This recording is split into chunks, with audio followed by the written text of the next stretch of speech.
Three, two, two, one. monkey bars.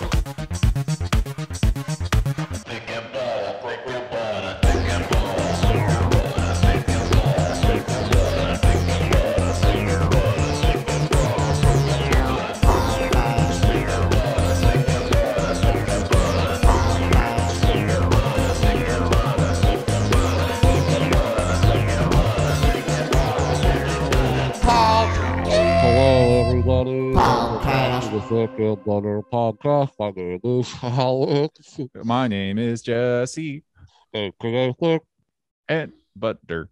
good. This is episode 100 fucking something.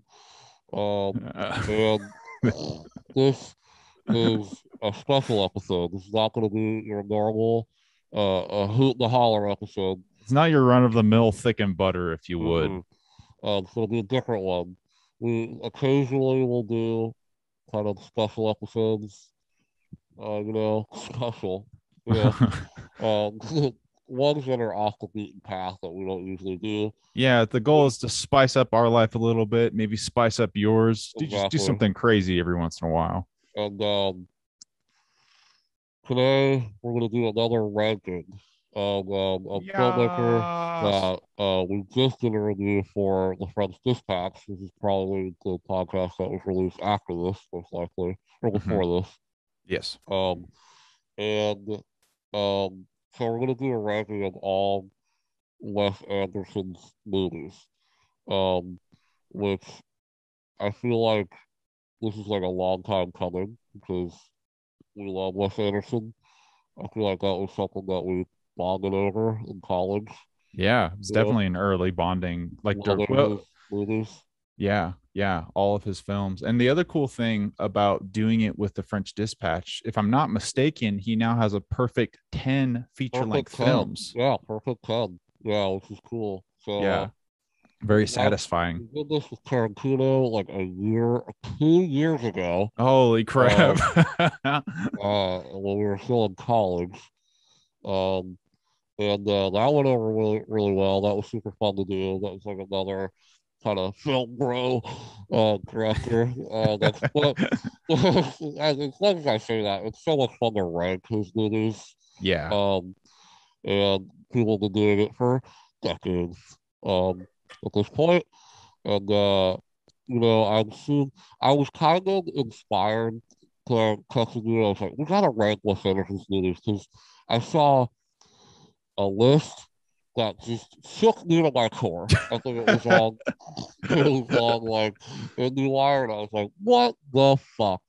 So I was like, oh, we gotta do a ranking because I was like, oh man, I gotta get my definitive ranking out there.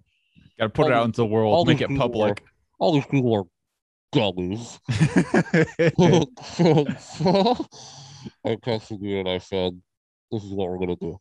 So and now we're here. So excited because all these movies, before we say it, we're gonna rank them from worst to best, right?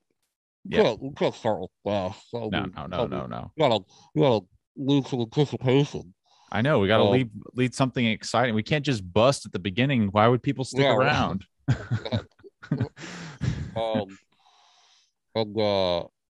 So we're gonna start from worst to best, and I think we should preface it by saying this is our favorite. Yes. We're not here to be like this is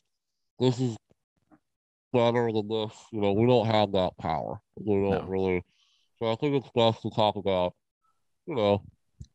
our favorite Wes Anderson movies. And Wes Anderson has such an even standard of quality too that his does. films can really easily be rearranged in any like Tarantino. Pulp Fiction is probably everyone's number one, and they're sort of like making there's like more malleability in between all the other tiers, and maybe like you have some crazy like people out there who do really different lists, but Wes Anderson I feel could be anywhere on the spectrum. And I think another thing too that I was thinking when I was making this list is that this is very personal to me and how I would rank these, but Yeah. it also is affected by how many times I've seen each movie, because all of That's a his movies great are point. so good.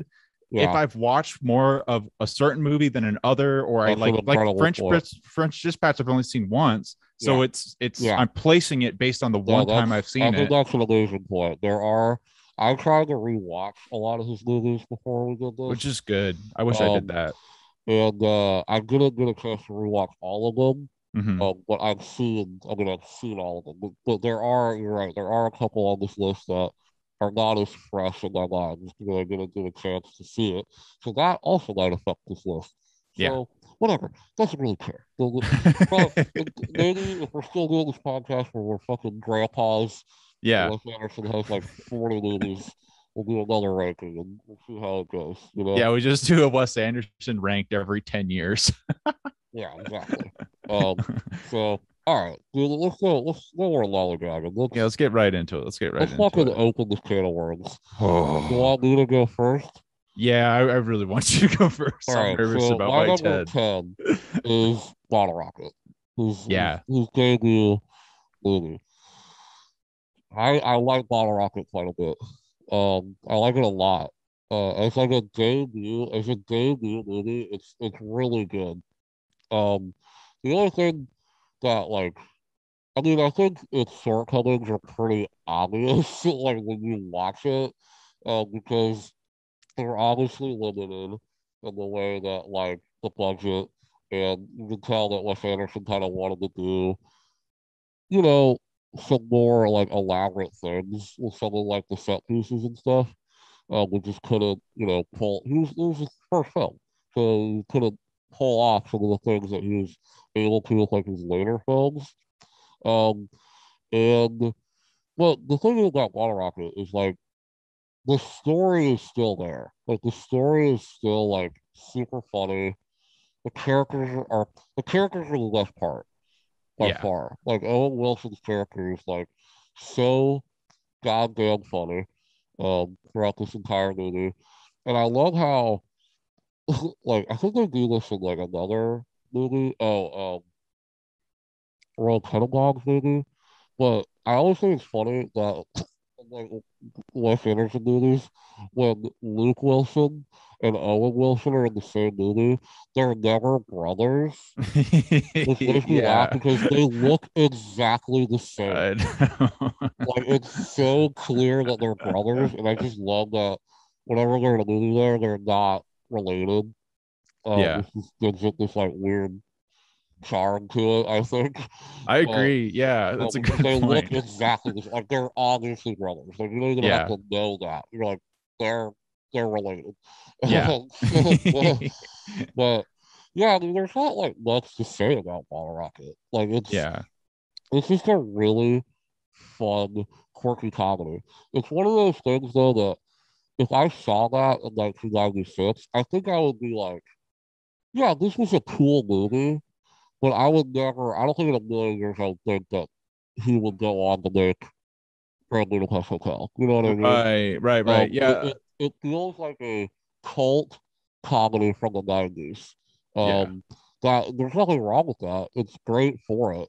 It has like really odd characters, and there are some like really funny scenes in it. I love the ending when they rob like the whole Yeah, robbery right. sequence is So incredible, fantastic. so funny, so like there's so much suspense.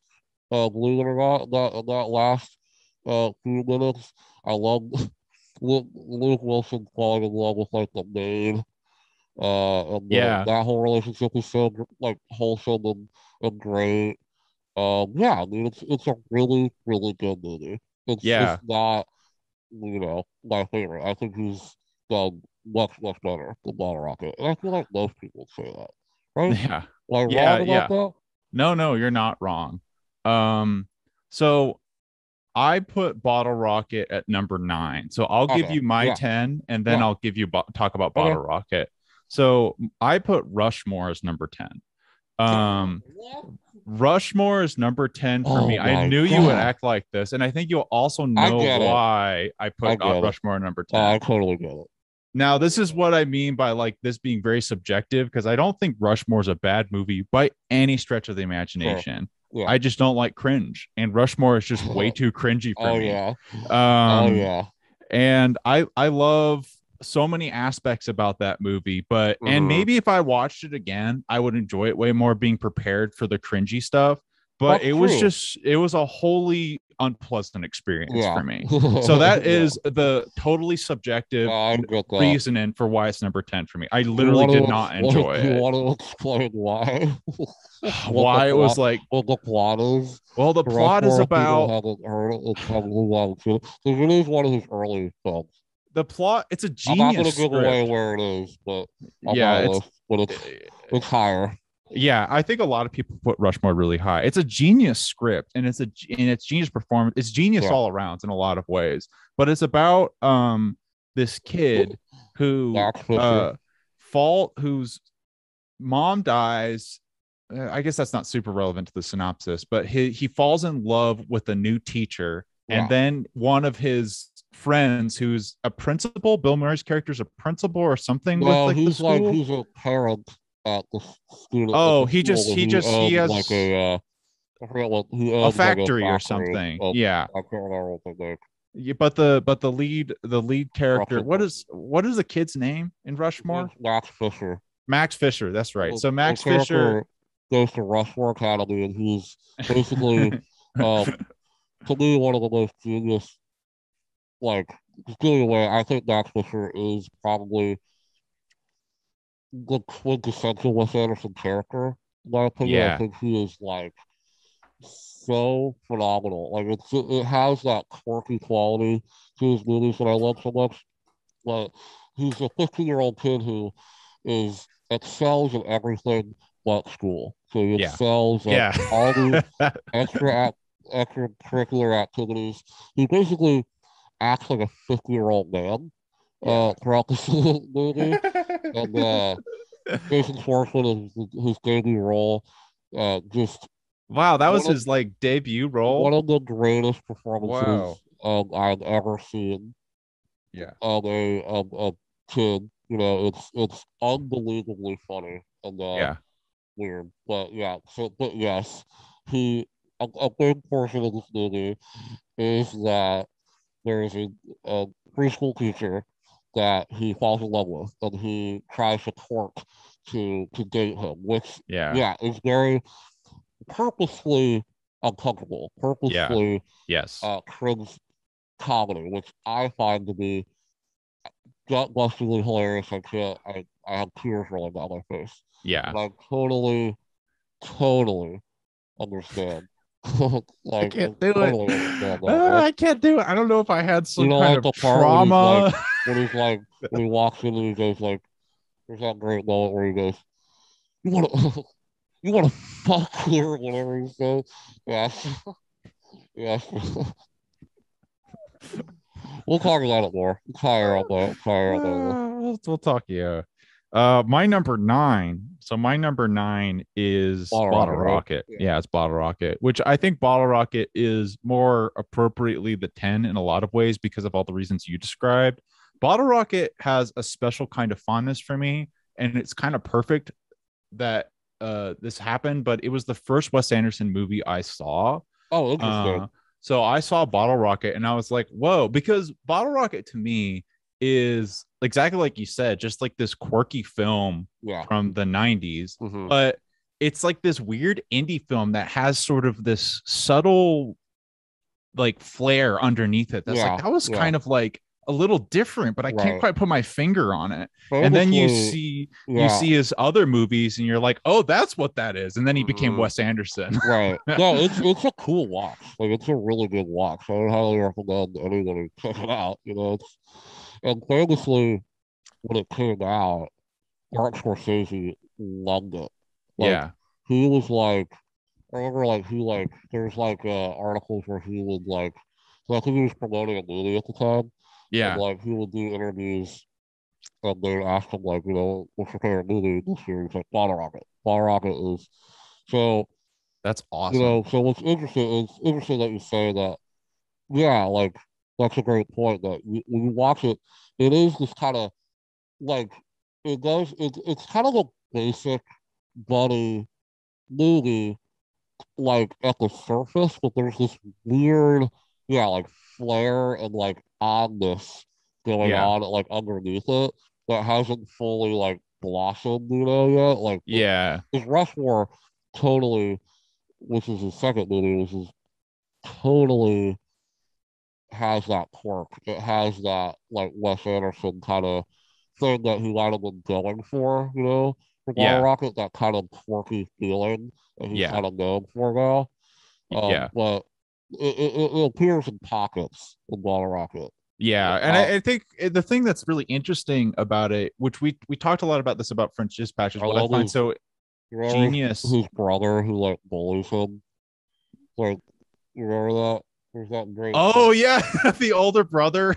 Yeah, like that. Like that's totally like a West. They're like 30. They're like in their late 20s. Yeah, but they act like they're in high Right. school, and it's not weird for Right. whatever reason, Exactly. just like this magic Exactly. reason. Yeah, and I feel like when we were talking about French Dispatch, we talked a lot about the genius of him being the combination of this visual intricacy and mastery of emotional subtext all the time.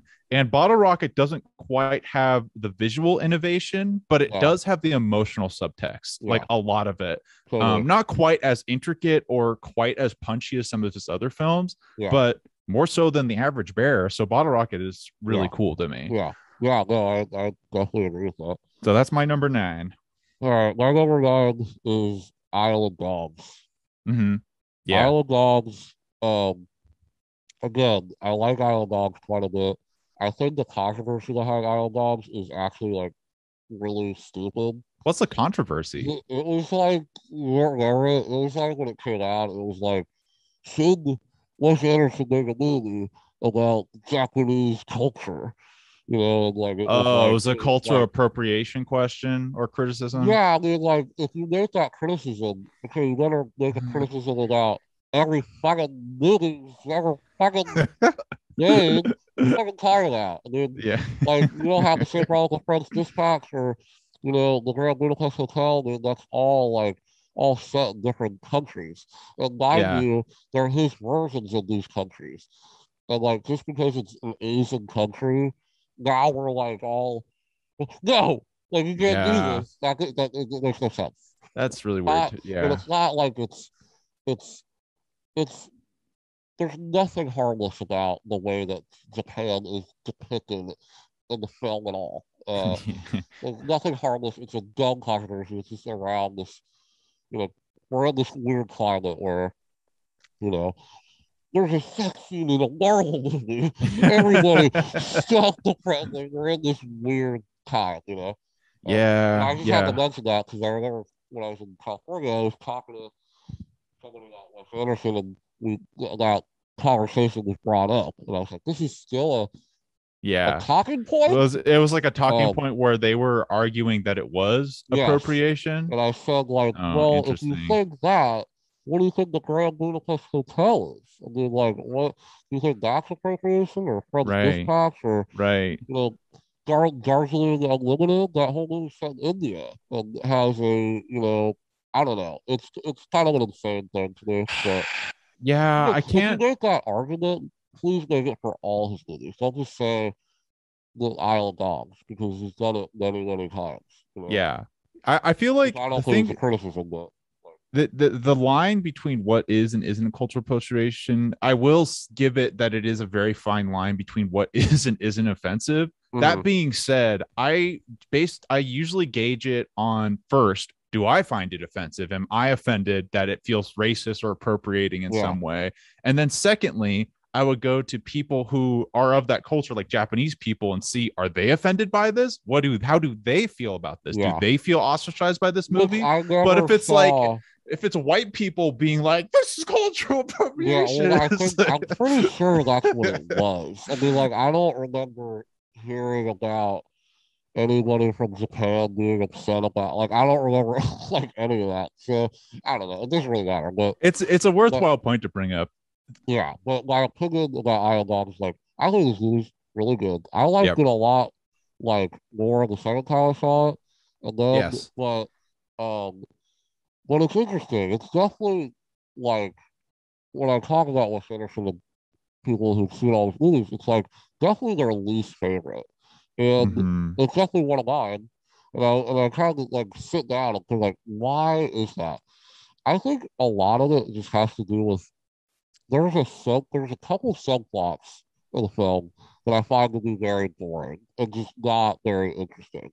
Everything involving with the dogs and the boy who's lost on the island and he's trying to all that is incredible stuff. It looks amazing. It's like the amazing. It's like the stop motion from Fantastic Mr. Fox, but like updated and done in a different way.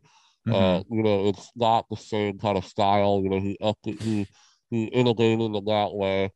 I think there's just a subplot with, if I remember correctly, it's like an American journalist played by Greta Gerwig, who's like investigating this island. There's like it. I remember that whole subplot being like very boring, and interesting. But other than that, like it's so charming. It's like Yeah. it's so irresistible. Uh, just how just charming all the characters are. All the dogs are amazing. I do wish the lead guy talked. I think like it kind of lost a little bit of Interesting. Yeah. like maybe not talk. I mean like that's whatever. Like that's maybe I just wish I had more of an attachment Yeah. to the Yeah. main Yeah. boy of Yeah. the Yeah. film. And like Yeah. Right. it might have been because he didn't talk. I don't know. But Yeah. Yeah. um interesting choice. But I mean like yeah, I mean it's a really good animated movie and I think it's a little too long as well.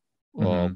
But yeah, for me it's just those a lot of the subplots just don't click for me in Island Dogs, and it just feels uh like it's just disappointing because you're like, oh man, like I love all this adventure stuff with all the dogs on the island and stuff, but as they cut to what's going on back in Japan, it's like I'm not Yeah. really as interested in this. Yeah.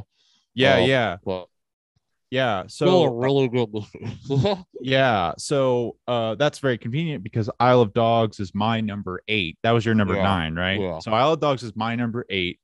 All of cool. this seems Isle of Dogs and Bottle Rocket. I was expecting both of those to be pretty low, Hmm. and again. I agree that Isle of Dogs is sort of one of his weaker films in comparison to all of his other films. It's Yeah. an easy one to identify alongside Bottle Rocket as being But weaker in ways. my question about Island Dogs is: do you think it's disappointing because it was his second animated feature and it was like coming off of Fantastic Mr. Fox, which is like so amazing? Do Yeah, you think it had to do with that? Do you think like the expectations were so high yeah, that it didn't live up to the hype, yeah. or it Well, lived up to that? it came after Fantastic Mr. Fox and Grand Budapest, right? Right. Yes. So That like was just, yeah, yeah. this was the movie that followed Grand Budapest Hotel, which is like really Right. hard to do something like that, and especially something as hard as a stop motion film. Yeah. I personally was not disappointed by Isle of Dogs at all. I loved it the moment I saw it, Yeah. and I totally enjoyed it. But I totally understand people's sense of disappointment because I think the problem with Isle of Dogs is that the third act is kind of hollow. It doesn't really Yeah. hit punch that hard. Right. The resolution of the characters, and I think the biggest thing to that is what you identified in saying that the adventure stuff is great, but some of the interworking politics Politics, right. is Yeah. definitely weaker. It's Yeah, there's to isn't there me, like some subplot with like because the boy is like the son of like the prime minister or something, right? Like he's yeah. the So in the I world don't that know what you was call the leader in Japan. What is he called? yeah, I'm not sure either if it's a prime minister or president. But yeah, I think the story is that you're living in a world where all the dogs have been exiled because they're diseased and they've Yes, been exiled to a dog island, which is and so there's creative. yeah, One of his most weird stories. yeah, and it's this weird thing where he's blending fantasy elements and real world politics, which I think is really cool. but it's just true that the politics is just not quite interesting enough for whatever reason. Now, I always loved those scenes because I just loved watching stop motion. The animation's fucking awesome in it. And some of the animation in those scenes especially are just so crazy how they do some stuff and really creative. So I was really enjoyed that. But I do think that the story, it's really a story problem with this one more than anything else. It's just that it doesn't have that same, especially with Wes Anderson, you're just it's expecting this complicated, immaculate story, and it just doesn't quite have the. I think the third act is fine. I think it's totally acceptable and resolves everything well, and it ends the story, and it's a nice little fairy tale. But it's not as grand as Band Budapest or quite as explosive or fantastic, Mr. Fox. Yeah, as fantastic. I agree with all that. And all right, I love it to death. Yeah, it's a great movie. I'll never steer you away from watching it. I got a steel book of it. I'm never giving it away. So precious. These bottom 4 are ones that I'm like I really enjoy. And then above that, it's like I love them. Yeah. So my number 8 is Darjeeling Unlimited. Yeah. Darjeeling Unlimited. Yeah. This is a movie that, again, I think, if I remember correctly, is his lowest rated movie. Wow. Like, critically. Not saying that it's bad. I think it's still fresh, but I think it still has a good score on Metacritic or whatever. But I found that to be really interesting and weird because I love this movie. I really enjoyed this movie. The first time I saw it, I was stunned at, how critics didn't like it. I was kind of like, why? I really didn't see what the issue was, and I still kind of don't. Sure, I think it has, I don't know, maybe the train. This film is about 3 brothers, Owen Wilson, Jason Schwartzman, and Adrian Brody, who had lost their father, their Faja. And they decide to cope with it and to, deal with the grief. They go on a train. A pilgrimage. A pilgrimage to India. And what makes the film work so well is the chemistry between Owen Wilson, Jason Schwartzman, Adrian Brody. They're all so goddamn funny and so well. They play off each other so well. And I love the setting of the train. The train is like such a Wes Anderson. I love how he got a chance to design each cart that they go into. Each cart had a different kind of feel to it. It's a great setting, and it has one of my favorite endings of any Wes Anderson movie. I love how the way the movie ends. There's a couple really dark moments in the film that I think for some critics maybe felt out of nowhere and didn't mesh very well with the film because it does kind of, and it is still presented in this quirky way as well. I'm not going to spoil it if you haven't seen it, but there is a dark moment that happens towards the end of it. But I think it works really well, and I think it is. I don't know. It's. I can't really. It's one of the things I don't really know why it works. It just does. It just feels right to me. But I can maybe see someone saying that, that moment, those moments didn't work as well. But also one of my favorite Bill Murray appearances in a Wes Anderson movie. It's incredible. It's amazing. It's genius. It's everything you hoped Bill Murray would be. So I really enjoy the film. So, but and I guess it's not. I mean, I love it. but I guess it just doesn't have the impact that some of these other films that has. Yeah. It's not as like maybe grand or fantastic, as some of these other ones, like these giant sets, these giant, elaborate stories, But as like a small movie about family, grief, done in this Wes Anderson quirky way, I think it works like super, super good. Yeah, man. Yeah, man. I'm going to wait to talk about it until later. So I'm going to go straight into my number 7 before I talk about Darjeeling Limited.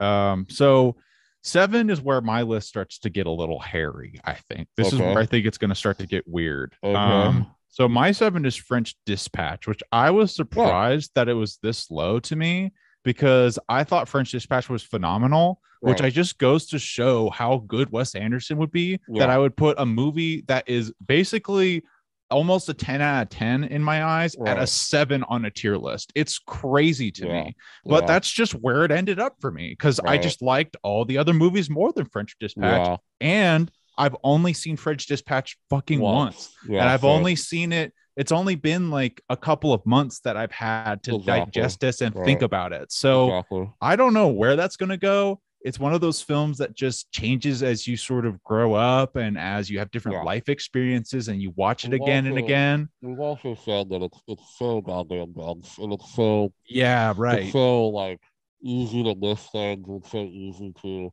not catch the details of it. So I totally understand that. I can see that easily going up, for you. Because I adore French Dispatch, but for now. And I won't talk too much about it because we went in depth on it just recently. So French Dispatch is 7 for me. Yeah. Okay. I'm not mad at that. And okay, good. I thought you knew. Did you think Rushmore was gonna get me like angry as shit? I wasn't sure how you would react to it. I think I knew you would understand why I put it at 10. I definitely knew you were gonna get it, but I knew that would make us have our list would be different at that point. 7 for me is Life Aquatic with Steve Zissou. Again, this is one of the weirdest movies I've ever seen in my life. This is such a fucking weird movie. I'll never forget the first time I saw it.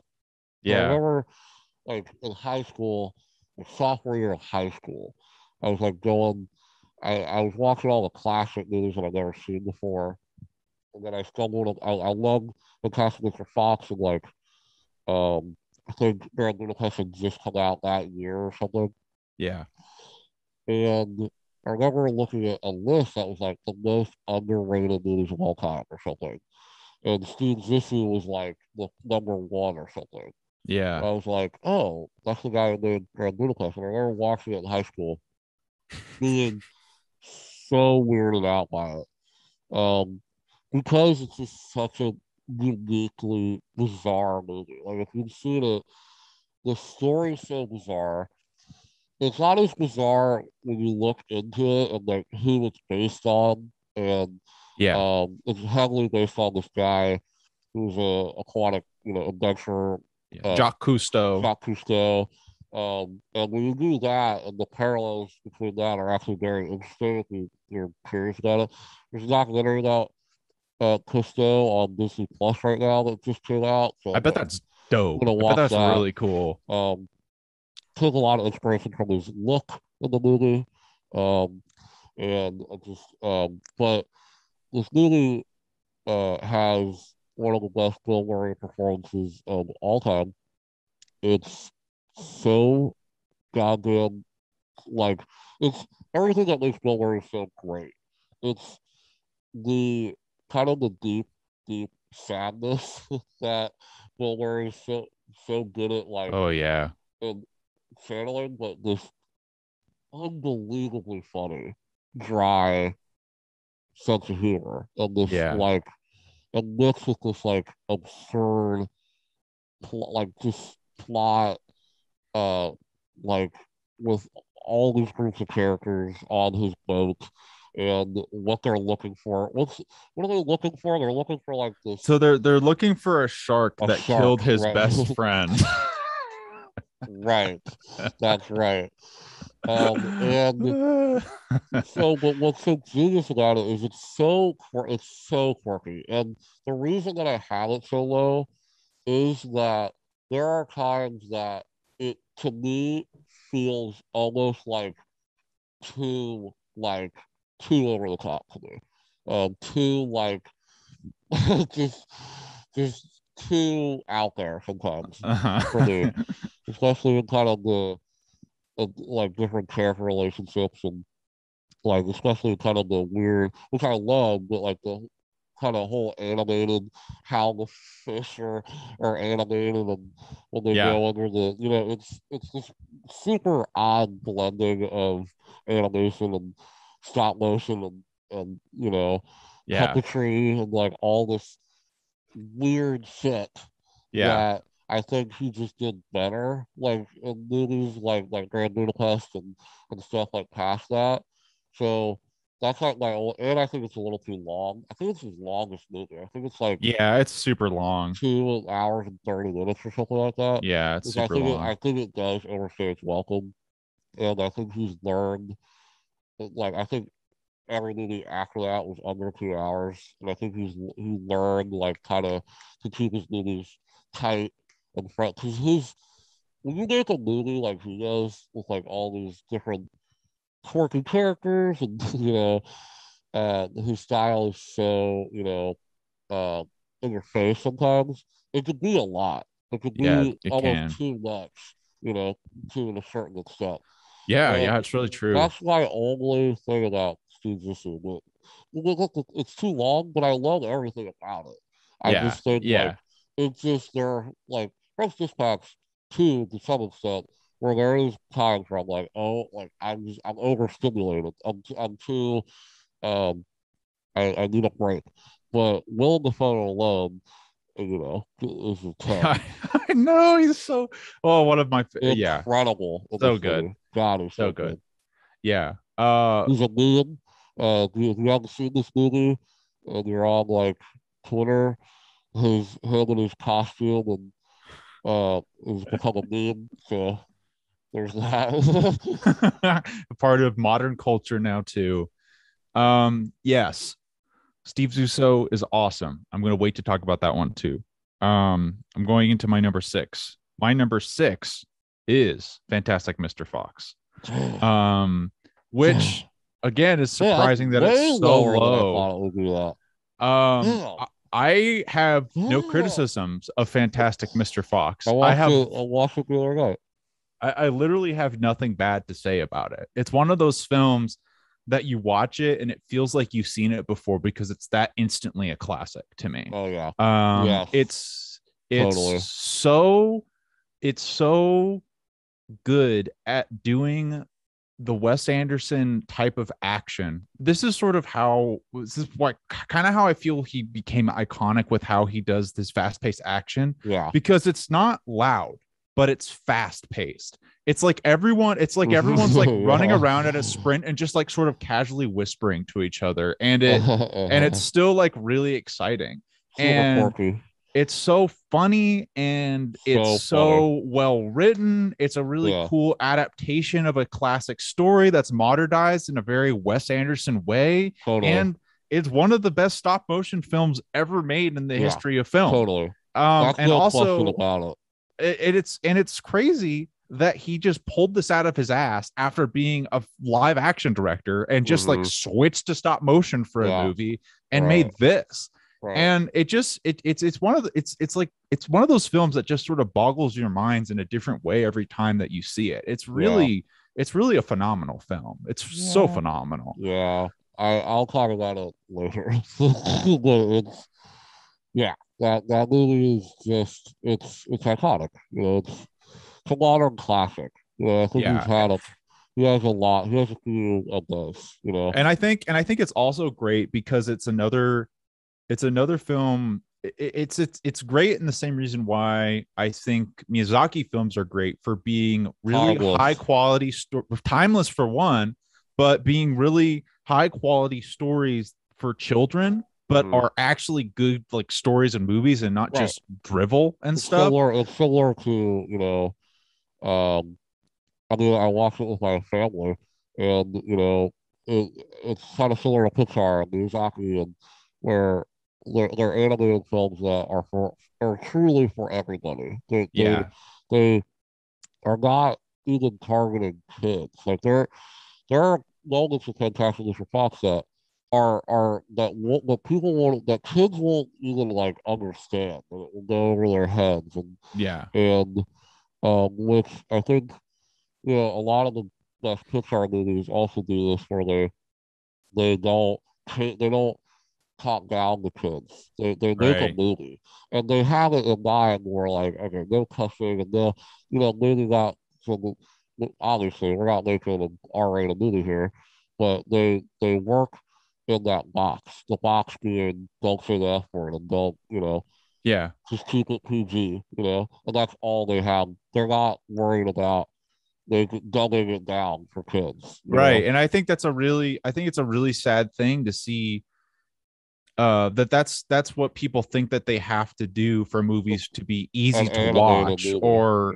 or just an animated movie, yeah, because you like you said, you just sort of meet your requirements of what it takes to be PG, and you can make yeah, the story whatever you want to be. whatever you want. And Fantastic Mr. Fox is a beautiful testament of that it can be this complicated, endearing, funny story for any single fucking person. Well, think about like even if you look at like there's so many ways that you like for a kid it's like this quirky fun movie about this like quirky fox who is down on his luck and he's stealing from the food box and boozle or whatever, and and just like trying to survive, but like if you look at it as an adult you're like this guy's having an existential crisis. Yeah, right. He's having like a midlife crisis. Yeah. And like it's fascinating to watch when you're older because Mr. Fox is like an amazing, interesting layered character. And he is this quirky Wes Anderson character because there's a lot going on like underneath the surface, And if you look at that story as a whole, you're like, oh yeah, this is about a guy who is, you know, doesn't feel young and is losing his youth, and he feels like he has to provide for his family. He doesn't want to be poor anymore. If you really look at it like that, it's like, damn, like this is like it's a mature movie, but the way it's presented is just so genius because it's like anybody can watch it. It's really masterpiece. Yeah.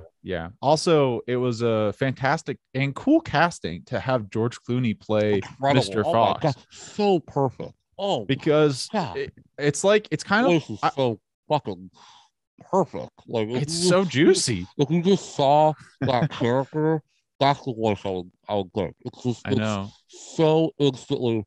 There's a lot of these like early Pixar movies to like have this, but there's some like later animated films that just feel like they could cast like a big name actor as the character, like a la Chris Pratt as Mario. He's so cool. He's so cool. So like, but they're like Tom Hanks as Woody, is like Tim Allen as Buzz Lightyear, those are so ingrained in your head, and I think that's being lost. I think like I think casting is such an important role in the animated film, I think. But George Clooney as Mr. Fox is like it's so iconic. Like you see the character, you hear the voice, you hear it. You don't like just like I don't know. There's a lot of animated movies where you don't feel that. You kind of forget what the character even sounded like. Right. And I think the other thing that's also really good about the casting or just the filmmaking, in addition to the casting, is that you can have a great character idea and a bad voice actor, or you can have a great character idea and a good voice actor, but then it still doesn't quite fit. But like what's genius about this is that you have a great character idea, a great voice actor, a great actor, and then you have George Clooney do his performance as Mr. Fox, and you forget that it's George Clooney, even though you know it's George Clooney. Exactly. You're just immediately you forget at all who George Clooney is. It's just Mr. Fox. My grandma who was watching it with us. Didn't know it was Meryl Streep, as the Yeah. fox. That's like a good sign. That means that you're not focusing on who's playing the role. You're focusing on the character and what's going on in the story. Yeah, because who the voice is, which I think a lot of animated movies don't do that. I think a lot of animated movies, the appeal is hearing The Rock. I love it, but hearing The Rock as this character, like yeah. Or Chris Pratt is like a fucking weird elf, or Tom Holland is whatever that fucking movie is. Onward, Yeah. Like I mean, if I see that I saw the movie. If you show Tom Holland's character and Chris Pratt's character, I wouldn't fucking tell you who was who and who voiced who. I wouldn't, Yeah. It's not, doesn't have that magic that some animated films have, Right. It really does feel like magic when that synthesizes in that kind of way. So that was your 6? Yeah, that was my 6. Damn. I can't believe it either, man. I'm stunned. I mean, that's amazing. That was not what I expected. Yeah, I love that my movie. 6 is Royal Tenenbaums. Okay.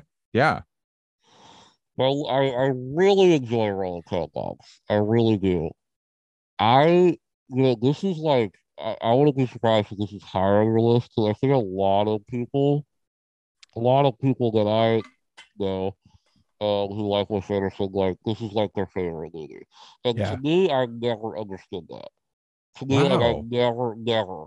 Like, I'm trying, I'm seriously like, I really enjoy it.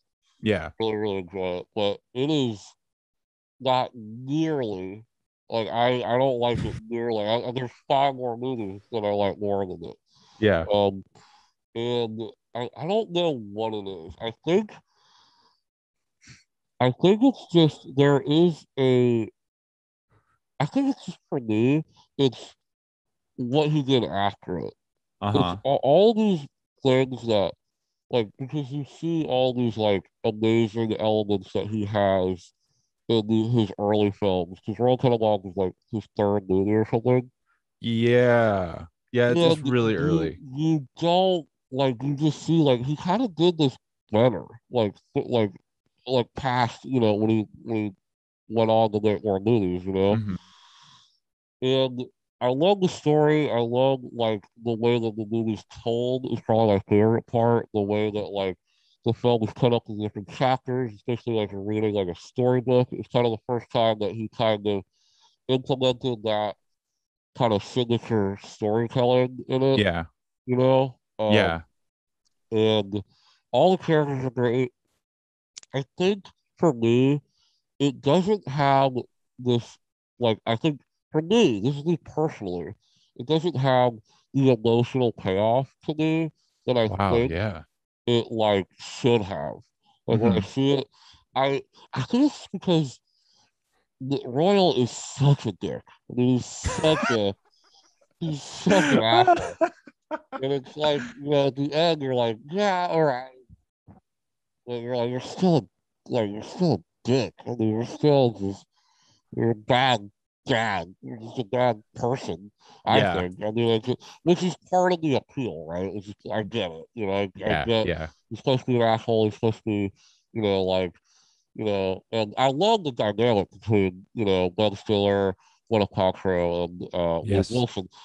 Which I think Luke Wilson, I think this is his best performance, like, ever. I 100% agree with that. Wilson is I love this performance. incredible in it.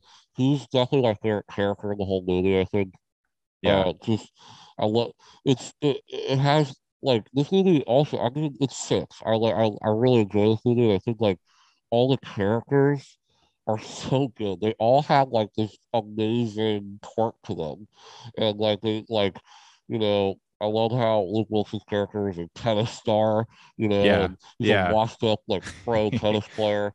Gwyneth Paltrow is kind of like, dating like an older man who's like, she's one of those women that, kind of just went around dating a bunch of people because she was traumatized as a young girl because her dad was a fucking asshole. Yeah. And she just, went around marrying a lot of people at a young age. And she's kind of dealing with still in her late 20s, 30s, like the trauma and kind of working through that. And I think it's a really good character. Ben Stiller's character is so ridiculous and funny. Like, coping with his wife's death and being so, protective He's so of his funny kids. with his kids. He's so funny with his kids. I don't really know why they all have tracksuits. I guess that's just like a quirk they have. Yeah. Hey, if Whatever. you just maybe they just wanted to go on a marathon at a jaunt. Yeah, exactly. Angelica Houston as Mrs. Tenenbaum is incredible. I love like Royal and her relationship and how it like Royal's such an entertaining character, right? He's so like yeah. so stupid and just so like just so dumb. He's so stupid. I mean, he's just an asshole, but you do like have sympathy for him, and you do like kind of by the end of it, you do have some sympathy. It's just for me, I don't know. I think it might have just been overhyped for me all these years. Yeah. It might just be that. But did you see it like later in your career of watching Wes Anderson films? Probably. I probably saw it after Moonrise Kingdom and Grand Budapest probably. Yeah. And then I watched it, I definitely saw like and Fantastic Mr. Fox, obviously. So I definitely had like a repertoire of kind of knowing what his movies were like. Yeah. But I don't know. Dude, that's really interesting to me. I really like it. I borderline love it. Great. But your reaction to that kind of reminds me of how I feel about like Rushmore in that certain kind of way, where it's this indescribable kind of thing where it's just like there's something that was just not enjoyable about that for you, even though you can't necessarily say that was bad or they could have done that better. And I think for me also, just thinking this too, is like all his stories like are so unique and weird. Yeah. Like, especially like even Rushmore. Even like honestly, Bottle Rocket is so unique and weird. Mm-hmm. Yeah. Royal Tenenbaums isn't. It's just really it's a family drama at the end of the day. Like it's kind of this dysfunctional family movie. Through this Wes Anderson lens, which makes it, more unique than it kind of is on the surface to me. Yeah. It is. There's so many movies about dysfunctional families, and so many like that are very similar to that, where it's just they're trying to piece that together in the family, and and that's totally fine. And I think like he does it so well, but I think I would really prefer something like. I mean, I like it better than like Aquatic, but I think I would prefer something like Grand Budapest and that are truly like, what the fuck is this? That's really crazy. So I see what you're saying about it, like not being quite as with the conversation about it being just a family drama.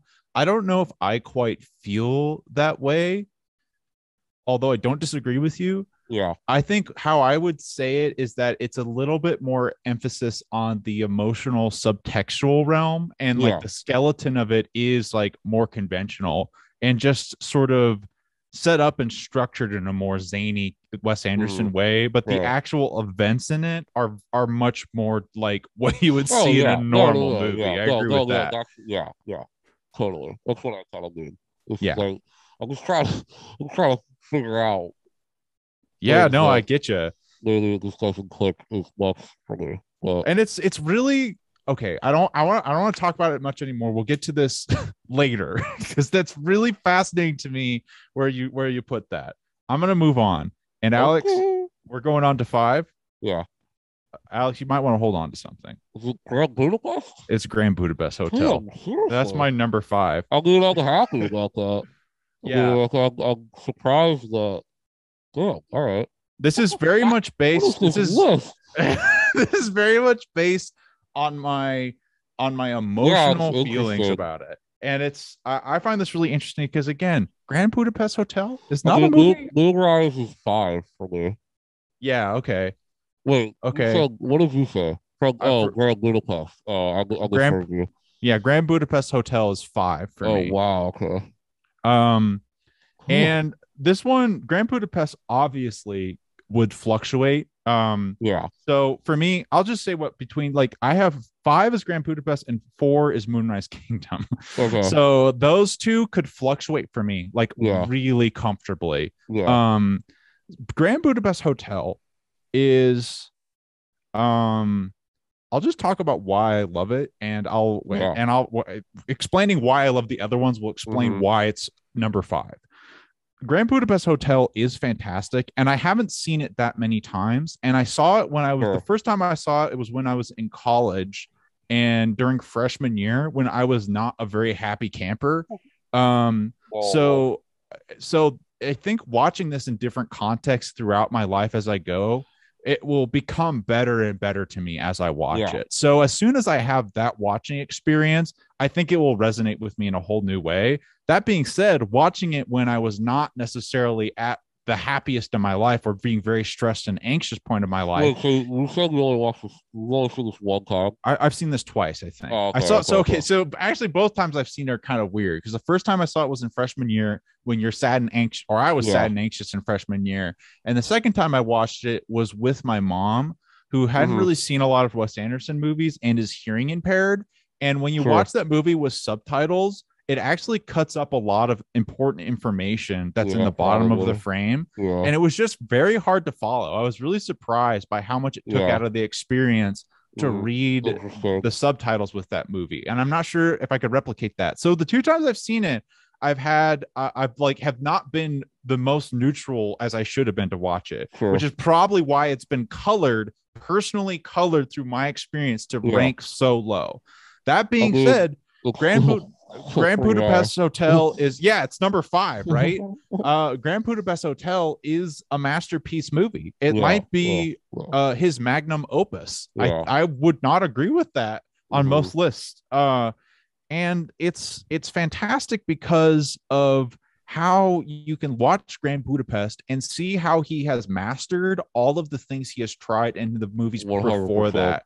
It's a mastery of cinematography. It's a mastery of getting great performances, of casting, of costume design, of blending stop motion and live action, of like just writing in general.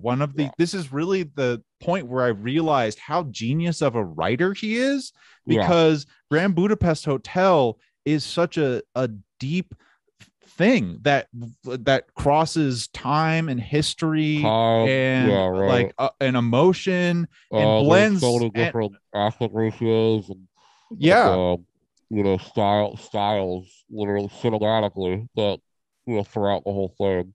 There's so much experimentation. It's almost like avant-garde in how it experiments. It's one of those things that like it's experimental, but so it's like so accessible.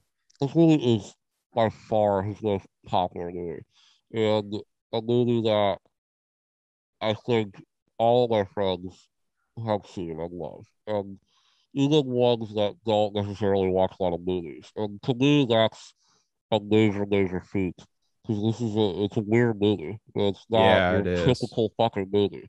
Like, and if you say it is, you're lying to yourself. Like, it's because it's so great, and you don't really even, you just kind of think it's like a torture movie, but it's so good and so well made that I think most people don't even notice how fucking weird the movie is. No, that's a really good way to say it. I think that's totally true. You don't even notice how strange it really is because you're just so the story fixated. Is so bizarre. Like,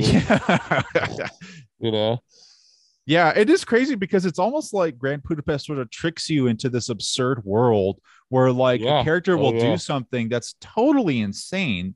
And then you're just like, of course that would happen. Yeah, totally. I mean, I think that's the magic to a lot of his movies. Like is that he presents this absurd world and he can kind of do whatever. Like Aquatic. Like, there are scenes in that where you're like, it just happens because I can. And it fits within the world. And yeah, I think that's a great point. And I think the thing about Grand Budapest is that even though that is sort of a good that's a theme within all of his films, Grand Budapest is like the most immaculate execution of that. Totally. It's like it is perfect. And you could argue that maybe the French Dispatch is maybe a extension of that. But you know, I think that French Dispatch loses some of the accessibility that Grand Budapest Hotel has. I think it does too. I think you're right. But I think it has the same level of mastery as Grand Budapest Hotel. I would say. I definitely agree. I think that's a really good point. It's definitely not as accessible. For sure. So that was your 5. That was my 5. Okay, my 5 was Moonrise Kingdom. Yeah. Which I mean, dude. This movie is fucking awesome. It's so incredible. It's one of the first Wes Anderson movies I saw, and instantly charmed by it. Like it's one of those things that this is probably his second most popular movie. I would say probably this. Grand Budapest and Mr. Fox. I think that's totally right. For good reason. Like this movie is like, and what's so great about this is minus the French Dispatch. I think a lot of his movies have very simple stories at the end of the day, right? They're very simple, contained. I gotta get my shark, kill my friend. I gotta, get a date with my teacher. I gotta, I gotta get this painting back, press this pack. I gotta, or fucking Red Budapest, I gotta, there's a lot of, Moonrise Kingdom is like so simple. It's this love story between these two, young teenagers. And what's so great about it is that the way that it's presented, and I think that a lot of I can't believe it took this long for Wes Anderson kind of to make a movie like this, because like the only movies that have like that are told from like a kid perspective are like Rushmore, and like other than that, like all his movies are told from like adults. But to me, he is so childlike in the way that he like presents his movies. It's so imaginative and creative, and it's like perfect to make a movie about that, especially a teen romance movie, but like done in this super super whimsical way with like the different camps, the camp that the main character, the main boy's name. I can't remember either. Led by Edward Norton, one of my favorite Edward Norton performances. That's such a fun ass role, and so different than what he normally does. Yeah, and it's so just goofy and just lovable, and it's just so wholesome. It's just, I mean, it's about two teenagers that really like each other and don't know how to talk to each other, and it's like told in this like such a brilliant way, and it's like a lot of his movies, it has this timeless quality to it that I just absolutely love. They're writing letters back to each other, which is something that runs throughout his entire filmography. That like his films are very timeless. Like you never seen an iPhone in his movies. You never seen like a he doesn't even. I don't even think Moonrise Kingdom has a. I don't remember if it like states when it's set. I don't think it does. I don't think it does either. I don't think a lot of these. Well, there's that opening at the beginning where he's there, like the guy is setting the scene and he's talking about. Oh my god! Oh, I love that show, dude. I do too. That character is so good. Did he say the year? I can't remember. He gives us statistics and some history about the island. He introduced the movie about the storm, like kind of Yes, like what's right. to come. I don't know if he like gives away. I really don't think he does give the ear, even though I feel like he should, but I don't think he Yeah. does. But I mean, I just think it has like it could be set in the 80s and it could be set, now. I mean, Right. you don't Yeah. really know. And I love the color palette of this movie, which we haven't really mentioned, but his films have so much great color. Yeah, color, This man. movie is so fall. It's so Yeah. each one of these movies has this color palette, that is awesome, that kind of runs throughout his whole, you know, art design, which is like beautiful. This might be my favorite, like looking of his Yeah, movies, I maybe, agree. because it just warms my heart. Just makes me want to go into the forest and sit there for Yeah. hours. It has so many funny ass moments.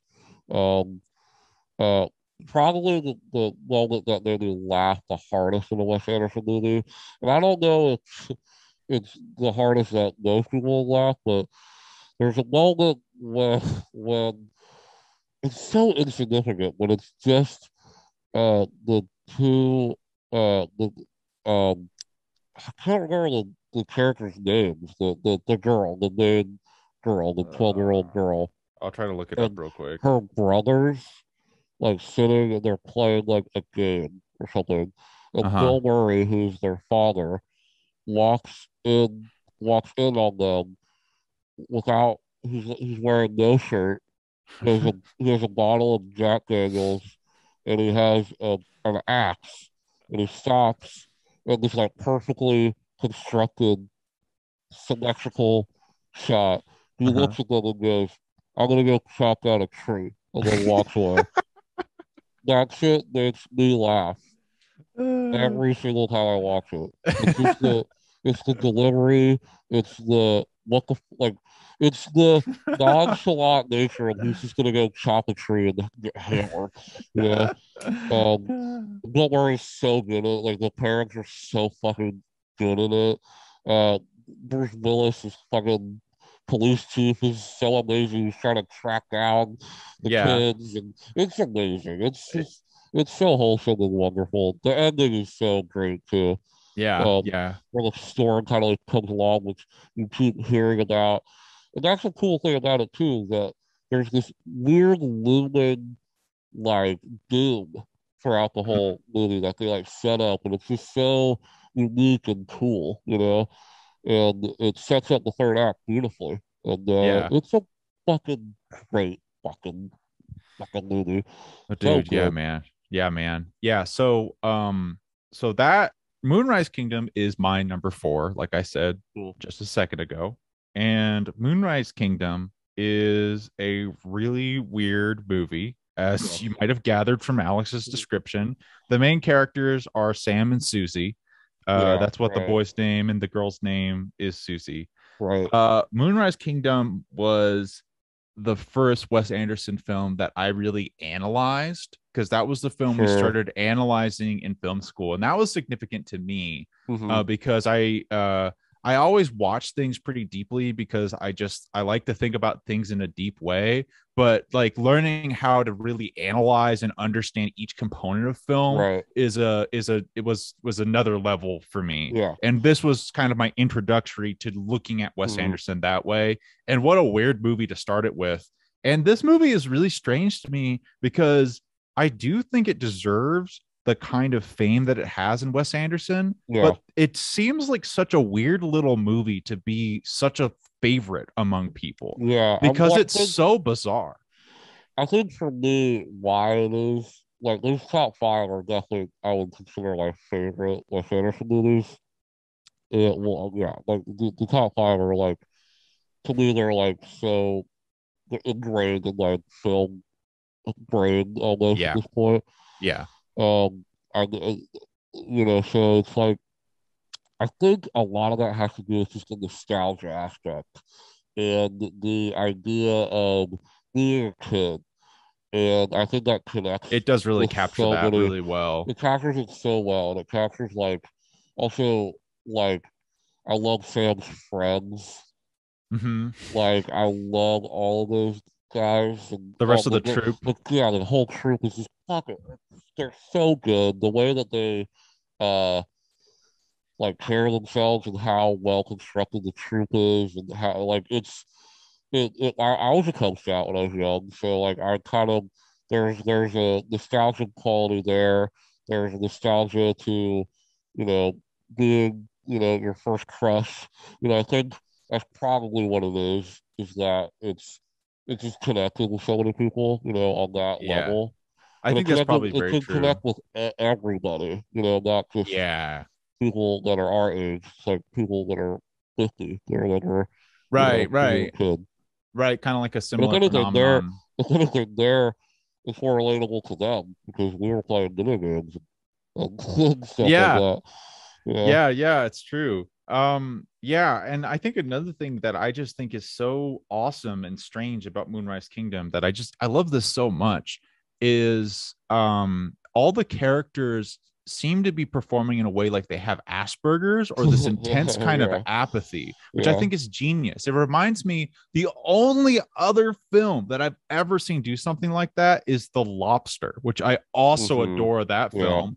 But there's that strange parallel to me in my mind of the Lobster and Moonrise Kingdoms because of these characters who just seem to be limited in their emotional capacity and Yeah. how to present, but also a film that doesn't like make it a gimmick and being like these guys can't have emotions. It's like Right. it's about someone who has Asperger's, or maybe not Asperger's, but just like this weird filtering system of emotions, have emotions and build these meaningful connections with each other. Um, Yeah, I mean, and that's interesting. I never really thought about. I always think about like who's especially the characters in the right Kingdom, the way that they talk and it's just a quirk.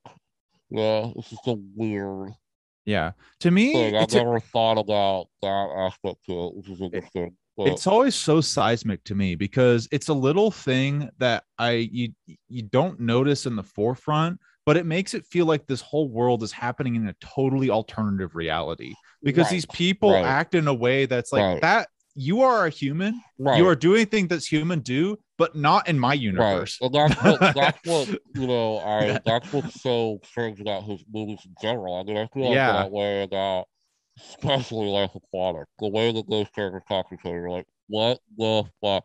I know. But Yeah. also like it's a part of his quirk, and it's part of, you know, the only thing I can maybe compare it to is like maybe like a David Fincher movie, like in a weird parallel universe where the way that those characters talk is so like not the way humans talk to each other, but it's still extremely riveting and Yeah. it's just that fast talking way. But I know, but the Wes Anderson thing is like these characters, they do feel like they have Asperger's, you know? Yeah. And it's weird to me that he's able to do it because, okay, because to me, the similar film is The Lobster, but that film Yeah, is which is a immediately aversive and weird in a lot of, well, in all of the ways. it's the way it's presented. And I think like Right. the Moonrise Kingdom is so the whole world is so quirky and it's so like Yeah. scrapbook and storybook that it just feels, you know, it's like music. It just works. Yeah. These things come together and these sounds, all these elements, and that's just one of them. And this makes this whole unique experience. You Yeah, know, I mean that's the thing about Moonrise Kingdom is that it really feels like magic. Every time I watch it, it really even the feels like title, magic. Moonrise Kingdom. I mean, I the know title is, you know, it's so perfect. It's one of the it's also great because it's one of his films that where Grand Budapest Hotel is like his is genius in like Wes Anderson flexing and doing mhm, everything he can at full capacity. And then Moonrise Kingdom is genius because it's like him working at full capacity but restraining himself in very smart ways. He right, pulls back so much in Moonrise Kingdom, but he right. doesn't make it never gets hollow. It's never like it's not there's Oh something that's no, not there. mm-mm, It's so no. full and rich, but it's like you said, it's just so simple. It's And so it's simple. always moving. You know, it reminds me a lot of Grand Budapest in the sense of like there's never a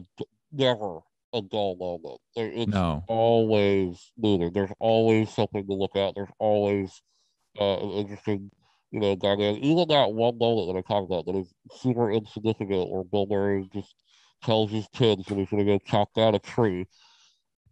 It's so insignificant, but it adds to the character development. It adds to just the weird, quirky nature of the film, and just the way that the story unfolds is amazing. It's so great. And I'll also double down on how this is maybe one of his most genius set designs on it, being that it's just first of all immediately aesthetically gorgeous and pleasing, and second of all something that you've never really seen before. Never. When I think of Moonrise Kingdom, I instantly think about the beach, and the campsite that the Susan and Sam put up. It's instant. That set is so instantly recognizable to me. And I think the town, like the weird beach town of it.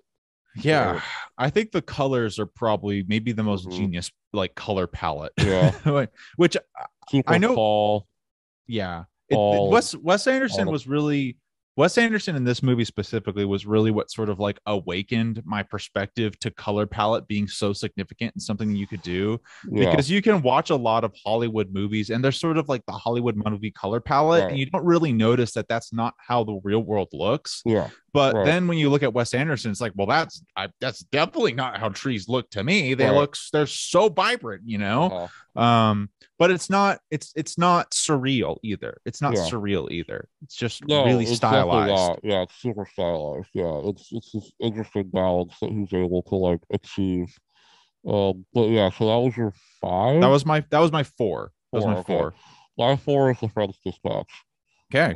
Right now. That's high up there. That's awesome. I mean, I love this movie. It's stupid good. We talked about good.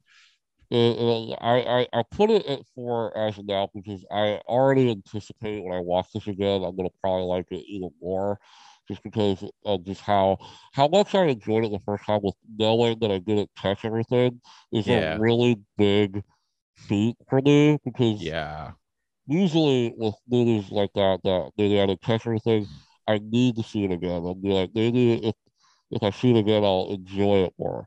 Like this time, I know like I will enjoy it more, and like even if I just saw it once, I'll be happy because it was such a great experience watching it the first time. But I know rewatching it is going to just enhance the movie, the already great movie that it is. So you're totally right about that. I have it at 4 just because personally, it might not be like personally my favorite thing right now, but I almost know in my heart that like it is it's so well made. It's so like the things that he's doing, like experimenting within the Wes Anderson kind of like the way that he experiments, like what he's doing with aspect ratio, color, and bizarre kind of surreal stage shows that go on like at certain points in the movie. It's just such a beautiful, weird vibe. And like just unlike anything that he's ever made. So I know that like I think I'm gonna appreciate it even more and more and more the more times I watch it. So that's why it's 4. Yeah, that's a great, and you talking about that made me. I personally probably like Moonrise Kingdom more, right as of now, but like I know in my heart that I think this is gonna be. I think I'm gonna like this more than these movies when I get a chance to rewatch it. That's awesome. That's super awesome. I think that French Dispatch, you talking about that made me think that French Dispatch might actually be one of his most rewatchable movies, because once you get over the initial hump of how overwhelming and dense it is, that was where we decided it's fucking dense. Oh yeah. I think it's just gonna just be really, it'll get easier and easier to watch, and it's just there's so much to watch, which is really fun. So much to watch. There's so much to watch. Like it's so much. there's so much to see. But yeah, there's so much story and just Yeah. so to we talked about it in the review to maybe somebody's fault, you know, like Hmm.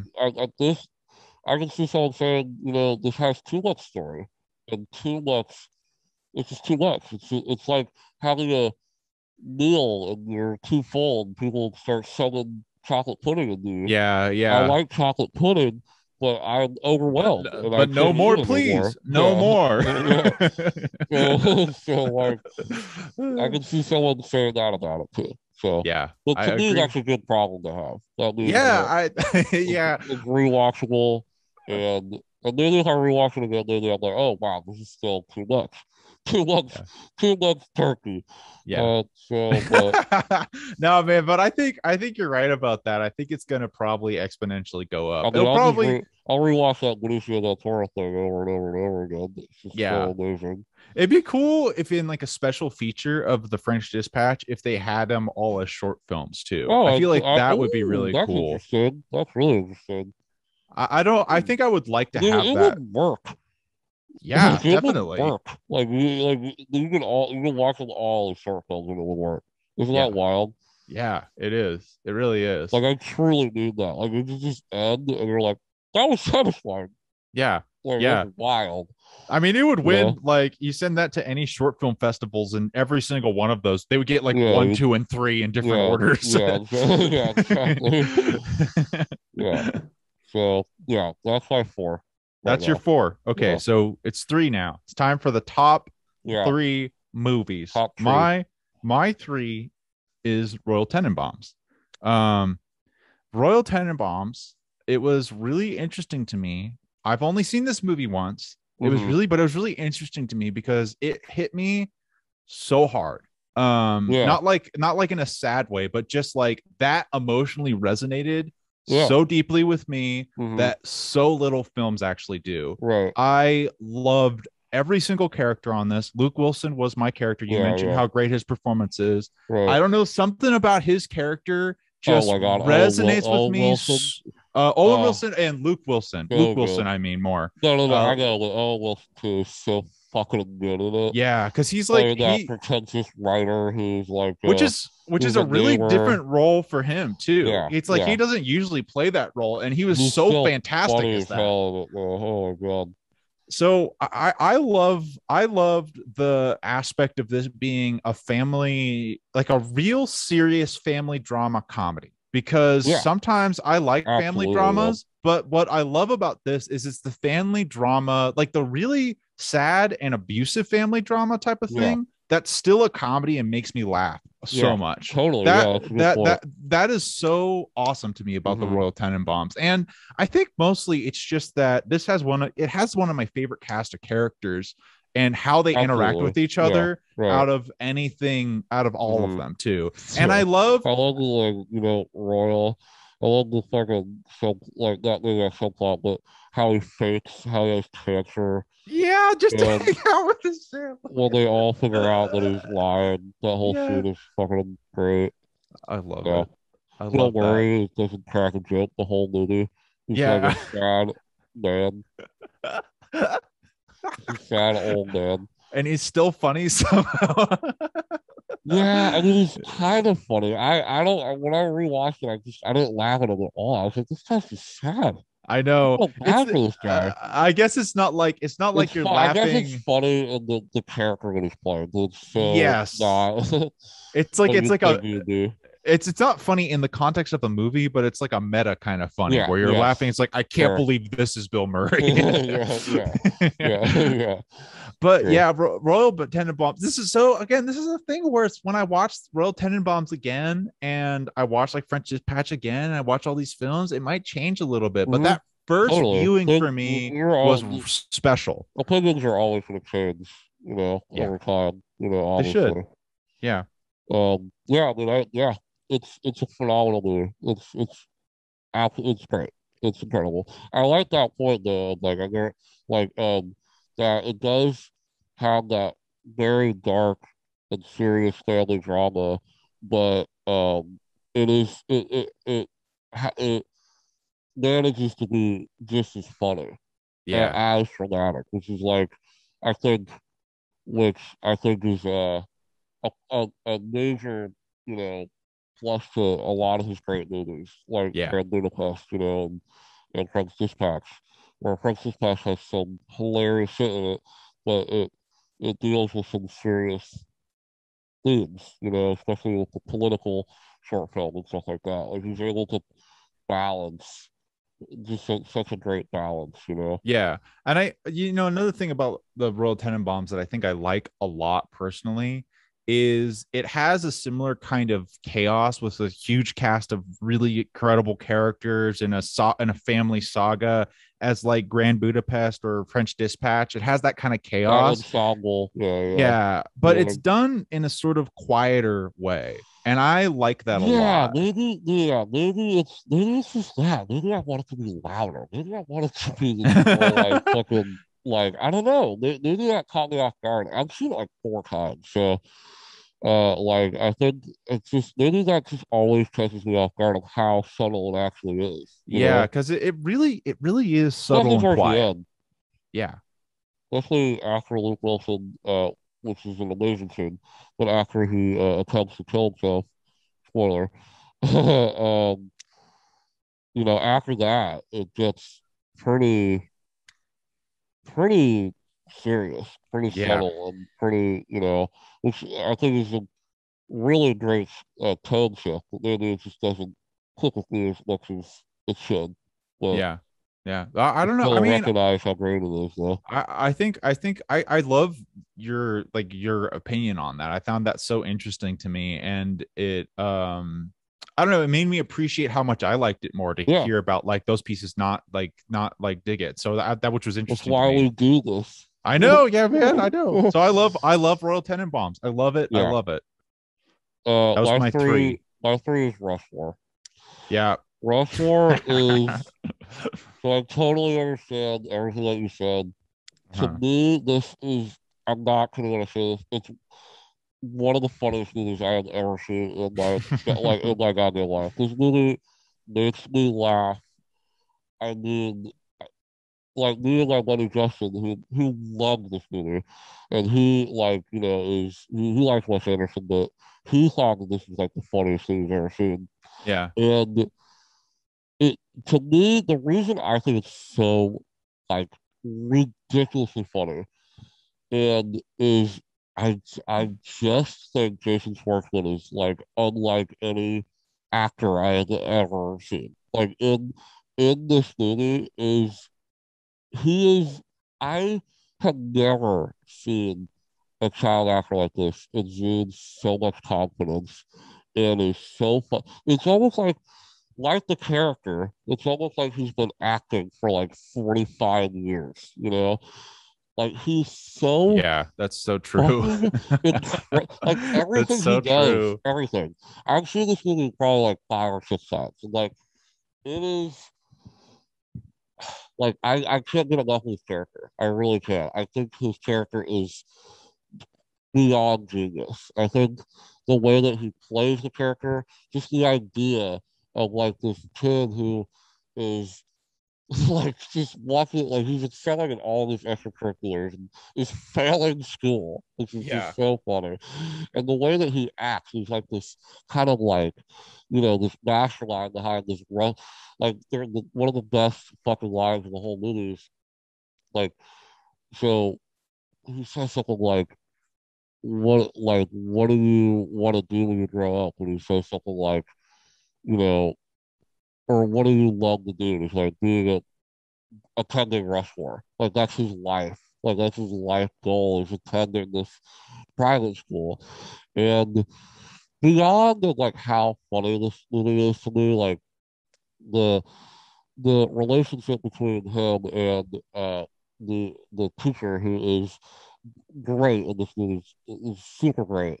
And their relationship to me is I can see someone maybe saying it's creepy, you could say that it is very like it's creepy, but to me it's so sweet. Like Yeah. the way that the movie like ends and takes this borderline, like when I first saw this is what like really stuck out to me is like how toe took it, like just on this line that the whole movie is where it could totally be so creepy, so off, and the way that they like just walk this line is so incredible to watch because there's Yeah. not a lot of filmmakers willing to take risks like that. That shit is this is his second movie. He he made a movie about a 15-year-old kid legit like having like a romantic type relationship with a grown woman and Yeah. like making it work like emotional. Like the ending like works so brilliantly. And I I think that's my favorite aspect to it is just the line that it is somehow just like walking so expertly. And like just all the scene like my favorite scene of the movie probably is Max Fisher like puts on like these elaborate stage plays that are beyond funny that are Yeah. like that. Yeah. Those are Like so he puts on crazy. like Serpico, like he goes like a fucking 70s, and I love how all the kids are like watching this like hard as like nails, like fucking like crime thriller, and the way that it's set up is so fucking funny. Like they're like so amazing, like set design and like it's genuinely like really cool set design and shit, like for this play. But it's just so fucking funny to see like these like high schoolers like reenact like Vietnam, you know, and shit. Like it was so fucking funny. Um That's what, yeah, and that is a genius aspect but of what it I for love sure. like my favorite thing about it scene is like there she doesn't show up to one of his plays or something or he the teacher brings a date. Luke Wilson, who's like a surgeon, and there's this, and they go to That dinner. is my least Him, favorite scene in him, the movie. and yeah, but to uh, me, it is so fucking funny, dude. Like it is him chastising her. He's acting like a 50-year-old man. It is the funniest shit ever to me. It is like I love where like Luke Wilson's like trying to be like this nice guy. He's like, hey, like he's like my dad's a surgeon, like just saying shit like that, like chastising him for being a nurse, and like like calling the waiter over like a fucking. It's so insane, and Bill Murray is just so. Also, Bill Murray. This is the first time Bill Murray appeared in a Wes Anderson movie, and he's genius in oh it. yeah. He's so again like he chose this line of like ridiculously funny, but very there's a sadness to him. There's a sadness Yeah. to his character, and like the way that Max Fisher and Bill Murray's relationship is it's gold. In my opinion, it's so endlessly rewatchable and so goddamn funny. And I totally understand if you are susceptible to trends, you don't like cringe humor, which is a lot of people out there. Yeah. I highly recommend don't watching it because it is very cringy. But if you like that style of humor and can maybe get over the fact that it is supposed to be absurd, and Yes. and it toes this line of this amazing absurdity that I just can't get enough of, and like I think it's amazing. Let alone the fact that it's like there's cool stylistic elements that he started doing in it, where Yeah. kind of these amazing kind of like montage sequences where they start with like these static shots, like and stuff like that, these Yeah. weird amazing little moments, and it's not as elaborate as something like Aquatic, but I think it does so much with little, which I Yeah. think like is what was better about Rushmore to do than Bottle Rocket, for example. But Yeah. I feel like Rushmore is one of those films. where it is a deep sadness that I don't like it because it is a very historic film, and it's just a very good film because it's interesting because usually this is probably the best like cringe based film ever made because it's so genius, and it's also really significant because it's really the place where Wes Anderson was born, because that's really where he came into his roots. Everything comes back to Rushmore. It's like he started with Bottle Rocket, but it really all came together with Rushmore. Now I just want to bring up scenes and just make me like cringe. I know, even just like remembering it. No, please. She's at the library. They're at the library, and she's like grading papers, and he's like watching her super closely, and whenever she like breaks her pencil, he runs over and sharpens the pencil and pours lemonade. I hate it. Oh man! And then she's like, and then she goes, "We're not on a date." He's like, "Well, yeah." It's just everything.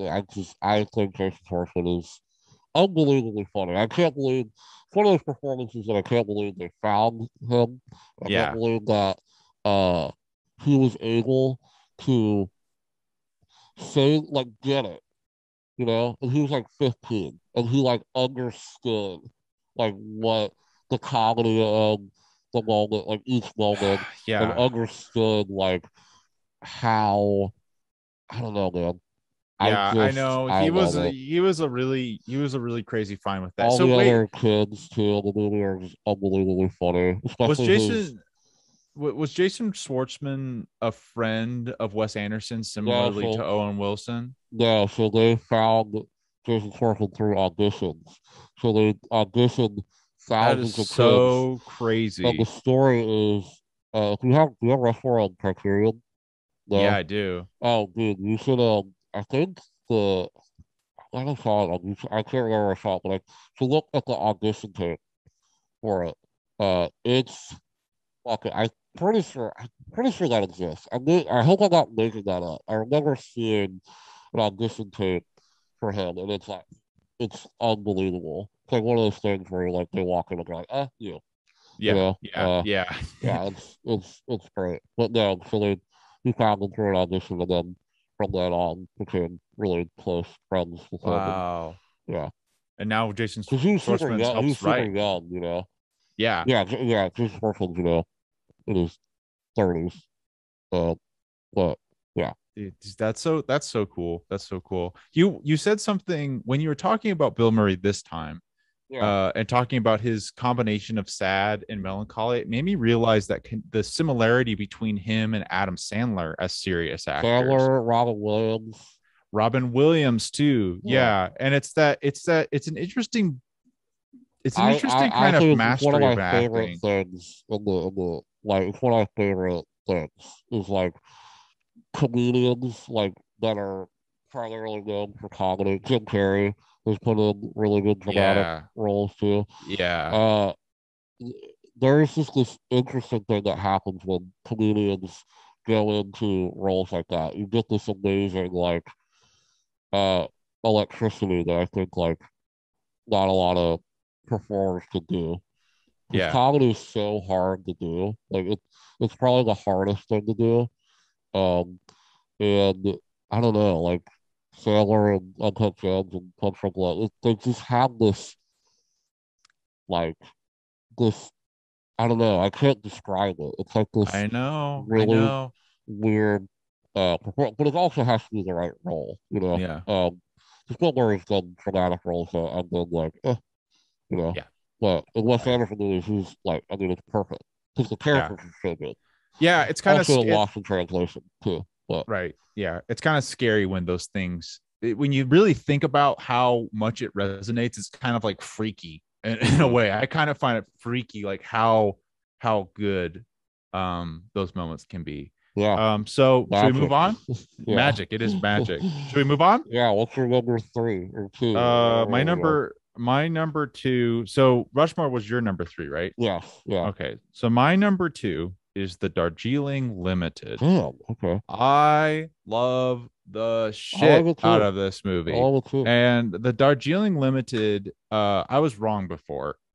Bottle Rocket was not the first Wes Anderson movie I saw. The Darjeeling Limited was the first movie I saw, and then I saw Bottle Rocket. So the Darjeeling Limited was my introduction into Wes Anderson. And I remember I found Wes Anderson because I was in high school and I was taking a video class, which was the class that got me into filmmaking. Wasn't a great class, but that's okay because it wasn't a filmmaking class. It was a video. What was that, dude? It was, well, we made films, but they just called it video. I don't know why. I don't like that at all. But that makes me want to die. That makes me like sound like we were taking like a YouTube video class. I know. It's weird looking back on it. I've never thought about that. But I remember that we were in class and the professor wasn't a fucking professor. Professors are in college. This guy was a teacher. He was a teacher. And he had a case of the Darjeeling Limited and he was just showing us some movies. And I remember he showed us Living from Oblivion, which was really cool. And then he had this case. I know it was a weird movie, but weird movie to show, but he didn't show the Darjeeling Limited. He just showed the case of it. And I was all immediately absorbed into just by looking at the case of that film. And I went home. Great posters. He does. Fantastic. And I went home and I watched it on my laptop and it like blew me away because I hadn't seen films like that before. And as I've continued to watch all of it, it has stuck in this special place and this special significance to me and how good it is for like it in these subtle ways. And I think that the Darjeeling Limited is one of the weirder ones. It's weirder and quirkier in a lot of ways, but also much simpler than all of his other films, I just like that about it. And another factor I really like is I think that the three brothers are just left part like some of my favorite characters in cinema history. And I also like that the Darjeeling Limited is like all the characters who tend to get side roles in his films getting front roles again. Owen Wilson and Jason Schwartzman both got like their lead roles early on, like in Rushmore and Bottle Rocket. But it's cool to see. It's cool to see, especially if you watch his movies in order. It's cool to see that again. And I think this is my favorite Adrian Brody performance, and I wish I had more Adrian Brody in my life. I do love him in Grand Budapest. I love him as Dimitri in that movie. Yes, he is fantastic in that. But I love his center role in this film, and just like the immersive experience of just so that's the thing I also like a lot about the Darjeeling Limited is even though it's a lot simpler, I get a lot more immersed in the story and their emotions than some other Wes Anderson films. All his films are super immersive, but this one just sucks me in so deeply. It's like I just feel like throughout the whole movie, I am sitting in the train compartment with them, watching them like do their shit the whole time. And it makes me laugh. I think it's like really moving and the emotional journey that they go through. I think it's pretty exciting because of like when just of all the shit that comes in there. And I just think it's just really fantastic. It just resonates with me. It is really good. Yeah, it's incredible. Yeah, dude. Yeah, I agree with all that. Yeah, and a lot of the things that you said earlier about Darjeeling Limited, I really agree with all the points that you had to say about it. And it's also talking about like the weird kind of magic. That's the other thing for like my top two movies. They're my top two because of that feeling. Well, really the top three, Royal Tenenbaums and the top two, have this resonant magic movie feeling to me that I still do get to a degree. Well, I get with all of Wes Anderson films, but these films are somehow more magic to me, and I don't quite know why, but they just feel that way to me. Like it more. All right, well, my top two are kind of normie I mean, your picks are pretty more eclectic. Yeah. I mean, mine are you know, I it's Grand Budapest is my number two. Cool. Um, Okay. it's amazing. It's incredible. It's like, we talk about it a lot, but I mean, it's to me that like what really blows me away about like this movie in particular is that it kind of took the like epic nature of something like Aquatic and like the thing that it was going for with like Aquatic, which like is this a large story, like on this like large scale, and really, like, really made it work, to the point where, like we said, it's so accessible, and it's a movie that has like transcended, because for a lot of years, Wes Anderson was like, your like an art film snob's like person, who's like, I Yeah. really like this guy. Greg Budapest is what really sent him into like the mainstream and like got him like tons of Oscar nominations, and in my opinion, someone say he's selling out. No, motherfucker, no. This is a fucking phenomenal movie, and this is just the one that happened to get him a lot of Oscar nominations. All of his other movies could have gotten it, but Yeah. the Academy. Good point. So Yeah. Good point. like it's an incredible movie. It's unbelievable how I think the story is told and how much fun it is. Like, and just how like the whole adventure aspect between with Zorro and Ray Fiennes' character Zero, not Zorro, the one that didn't Zorro. Zero, is so much fun. I love like this movie does have the same quality about Moonrise Kingdom, like the Asperger's you feel, which is so, I'm Mhm. gonna just call it Mhm. that now, because it's so, that is such a good description of like how his characters sound, Yeah. you know, and but I think the way that it's like implemented in this is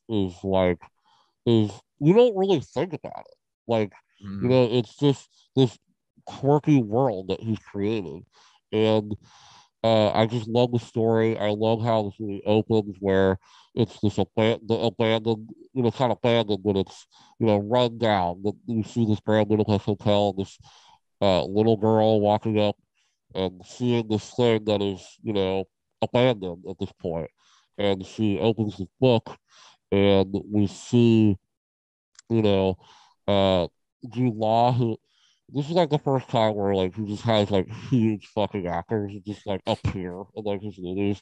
Like Yeah. Jude Law is like in like two scenes. But a very important scene, a very important character in the whole movie, where he's this journalist who goes to Grand Budapest and meets Zorro, and learns the story and how he obtained the Grand Budapest Hotel.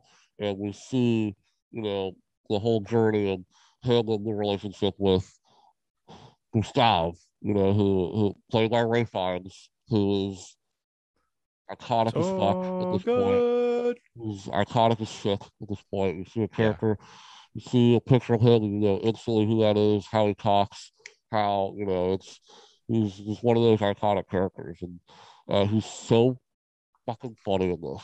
And it's funny because I'm a Potterhead. I grew up with Potter, and at the point that I saw this, I didn't. I hadn't seen like Ray Fiennes in a lot of movies. Like I saw him only as villains. Like I saw him as Mhm. Voldemort and the fucking terrifying Nazi in Schindler's List.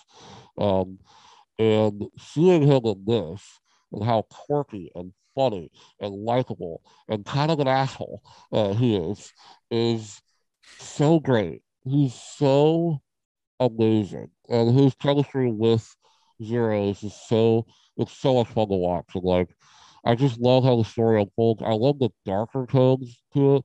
Like Will Dafoe's character is is so good. He's probably my favorite appearance of Will Dafoe. Yeah. That like, obviously like Aquatic is great, but uh It's really up there. I It's love such how a he's fun just, I role. love how he's just like a henchman basically, Yeah. and one of my favorite scenes in cinema history period without a question, is when he's chasing Jeff Goldblum's character and through the museum. It is one of the most like classic things I've ever seen in my life. It feels like I'm watching a movie from 1955. You Yeah. know, and it's like if I ever teach a film class, just watch this scene and let's break this down on why this works. Yeah. And that whole scene ends with like this amazing culmination where he chops, Jeff Goldblum's character fingers off. It's an amazing moment. Jeff Goldblum used to be in more Wes Anderson movies. Oh my god! Oh it's like, my god! What a perfect I feel like he was pairing. born to be in his movies. That needs to happen more. Yeah. But it's Grand Budapest Hotel, and I love how it ends. I love just the amazing classic, sweet, very similar to French Dispatch, where it kind of ends on this like very like basic note, where it's this love letter to hotels and like just an era, and like it's just beautiful. It's just great, and that's my number two. I love it so much. Yeah, man. It's Grand Budapest fucking Hotel, man. It's just Grand Budapest. Yeah. And I also saw when it came out. It was like a big deal. That's so fun. When I saw it, it was like I think it was like the second Wes Anderson movie I saw, probably. First or second. And it just blew me away. It just was like I've never seen it. It was like you and Darjeeling Limited. It was like I've never seen anything like this. Like it was like so amazing. Yeah. And what was incredible is like when I went back and watched all those movies, it still to me was like, what, like this is this is still to me like one of his best films. It is totally magnificent, man. Yeah. Okay, well, my number one, you can all guess it at this point because he doesn't have any more movies left. This is the only one left. It's Steve Zissou and the Live Aquatic with Steve Zissou. Yeah. I love this movie so fucking much, dude. Yeah. I think one of the reasons why is that I just love the water. I love water. I like things that happen on boats. I don't feel like there's a lot of good stories set in that setting. I like the freedom. You know why though, right? Why? It's super hard to Oh well, yeah. It's super hard. It's super really duper hard. I wonder I mean, are there a lot of scenes like of them in the water? Like, I feel like we don't really. There's a lot of boat scenes, but I feel like they didn't have to shoot that on water. No, it was probably a set. Yeah, it was definitely a set. It's not like Titanic where they shot that movie in a fucking giant pool. Yeah. The water world. Oh God, yeah. I want to see Waterworld at some point, man. It's a beautiful disaster. Yeah, what a historic tragedy that one is. Yeah. But Life Aquatic is I love sort of the more choppy and not quite as polished pushing together of the live action and animated and things like that. I like that it's so jarringly different. That's something that I'm very fond of in Life Aquatic. And I like how just bizarre and crazy it is. How it starts off as this weird romp to find their shark, and then they're fighting against terrorists to save a random reporter after pirates. I love shit like that because it's like it is his most absurd movie by far. Totally, it is totally absurd. Totally bomb. Totally, I think like not appreciated. I think like as time went on.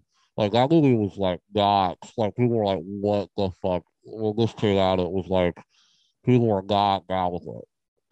But when I think it garnered, a cult status, and it was kind of, transcended to being, one of his most iconic movies. Yeah, that I didn't actually know that, and it makes so much sense because of how weird and strange this movie is.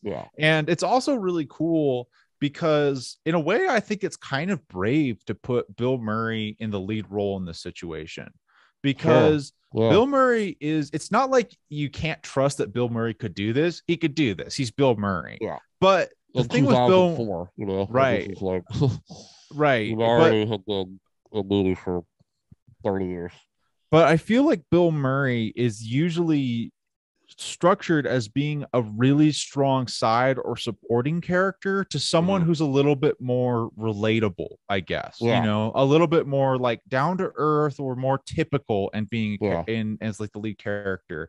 But just putting him and not making it just like a character piece about him, but still making it like this wide-scaping story. It is really cool to me that he was able to sort of thread that needle real nice. And Bill Murray's character is so great, and it's one of those ways that he gets to flex how good of an actor he is in ways I don't really see him do in many other situations or many times before, because he just has so much screen time to do subtle shit and just perform and interact with other people. I mean, I said it when I talked about it. It's probably like his most underrated performance by far. And it's also, I think, is like who's got, and I'm a huge Bill Murray fan. I've seen like a lot of his movies, like honestly, like most of them. And like it's one of his best performances. It's so layered, and and you're so right. It's so like, so much subtle shitness that it's just so brilliant. It's just so like engaging and weird. He's just such a weird, like quirky character. And I think I just like things that, even if it's in a lot of ways, I think that it has more, I could maybe identify more problems with this than maybe I could like Grand Budapest. But for me, I like it when movies are kind of almost flawed. I don't know if that's quite accurate. I think what you're saying is that it takes risks. I think that's a good way to describe it. That too. I way more appreciate. That's what we were having a conversation about like superhero movies at some point, and like how much I more admire something like Aquaman than probably like Captain Marvel or something. Is Captain Marvel a better made movie? Maybe, but I way more appreciate Aquaman for taking risks. Totally. And having a fucking octopus like bongos, and like have crazy shit happen, like I way more prefer. I just hate safe movies, even if it's well made. I smell it. I smell it from a mile away. Just build the formula, and is the formula good? Sure, but like really excite me. That's why I like the rated Spider-Man movies more than a lot of Marvel movies, is because they feel so much different than because there's nothing to go off of, and there's nothing to like, they feel like their own movie. Marvel movies, as much as I enjoy them, they all, let's be honest here, feel like the same movie. Like, and there's nothing really wrong with that because the formula is so good, but I went with the things that really excite me and you, I think, are the risk taking. The ones that are like, let's have a tree talk. Dude. I think that's that is so right about why this movie it hits me so hard, because even though every decision, it's fun to see like experimentation, especially with a filmmaker like Wes Anderson. And there was and all of the risks worked, even if there was problems to me.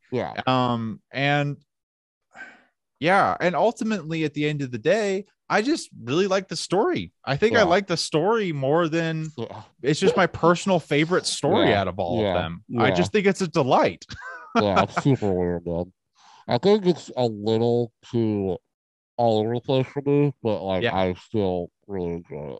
But that's one of the things I like so much, is that when it's done well, I love movies that have a little piece of everything. And this movie has like a little piece of everything, and maybe a little bit more that it shouldn't have, but I like it. I love it. I mean, like, some of these things like are not going to work. I mean, weird risky movies like that are not going to work for everybody. No. Like that's kind of the risk that you take. That's what the risk means, is that you're risking the idea that a large audience is going to like it.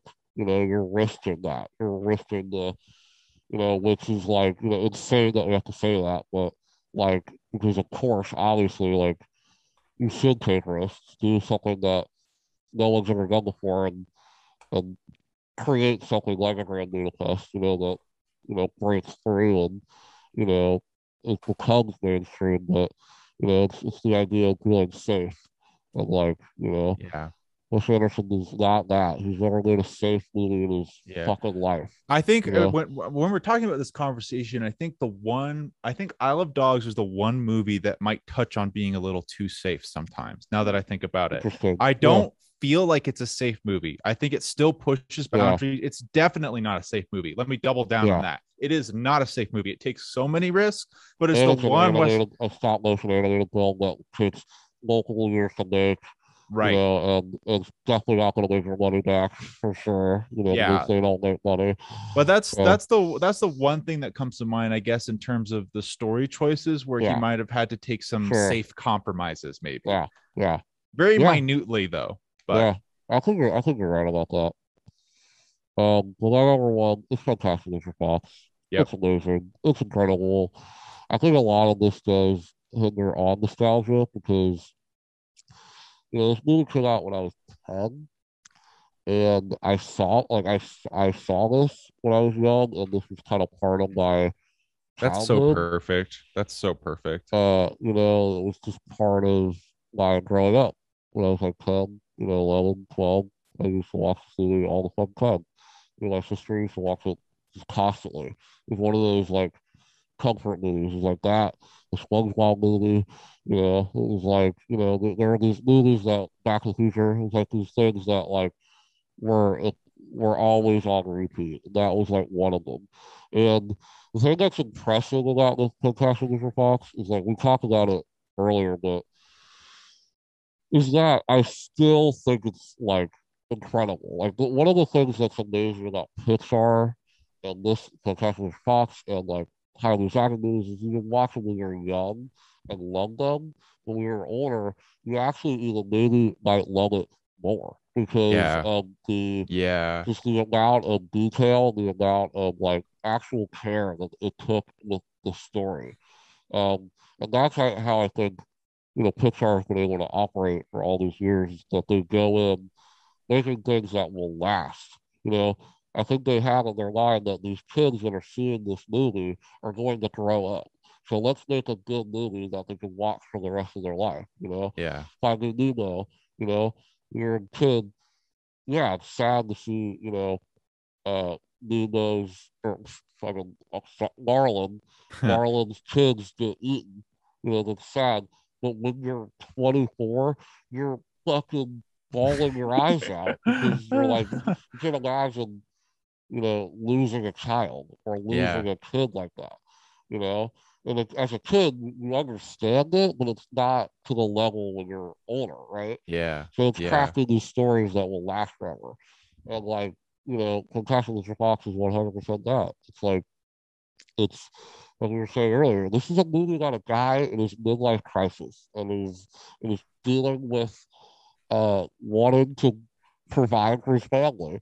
But it's done in this just unbelievably fun, quirky way, with animation that is just like, I love stop motion. Wallace and Gromit is one of my favorite things ever. But the thing is, like, there's like a lot of Arnold stuff looks similar. Nightmare Before Christmas looks amazing. But this is like, there's nothing like this. Like, it really does feel like that you're watching a storybook, like a picture book, like in the best way possible. Like, it just has that feeling, like with his symmetrical cinematography and like how consistent each shot and like I don't know, man, just how just beautiful every shot. And it's not what I love too is that it's not like he's not concerned with filling the frame. There's not like a bunch of random shit in it. Yeah. Just to be flashy.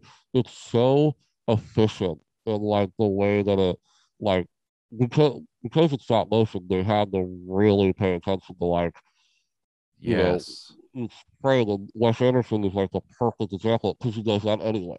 So they're having an animated movie. It's like it just puts it on a different level, and I just love all the characters. Fucking Kylie is the best character of all time. He's goddamn hilarious. Bill Murray is the Badger, is great. Christopherson is fucking awesome. Jason Schwartzman's Ash is like just so iconic and amazing. So funny. It's so funny. It's so relatable. It's so wholesome, and it's just like you were saying. It's just some of these movies just have this like magic quality that you can't really like. Nothing will ever be made like that, and not have the feeling like that. Yeah. Without being replicated. It's just this like wholly unique movie. And, yeah. It's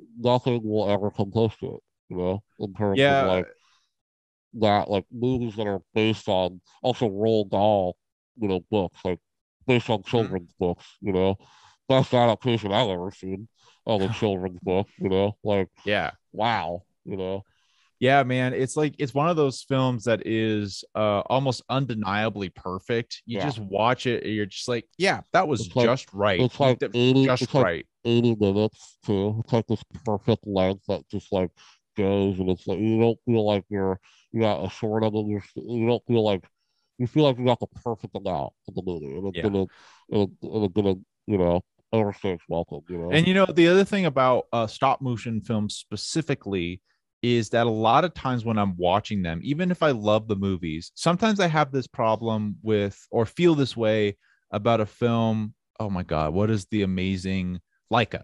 I feel this way about some Laika movies. Yeah, Laika is super good too.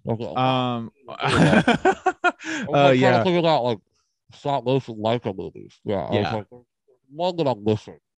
Yeah, Laika. But the problem with some Laika movies, I feel, is that I love all Laika movies before I start sounding like I'm going to criticize Laika.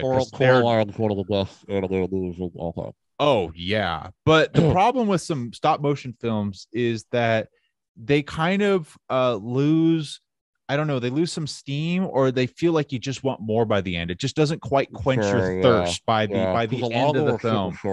Because they have to be, because it's so labor intensive. And a lot of times during production, you might focus a lot of time at the beginning and get it all set up, which you should. And then you just kind of have to get it done.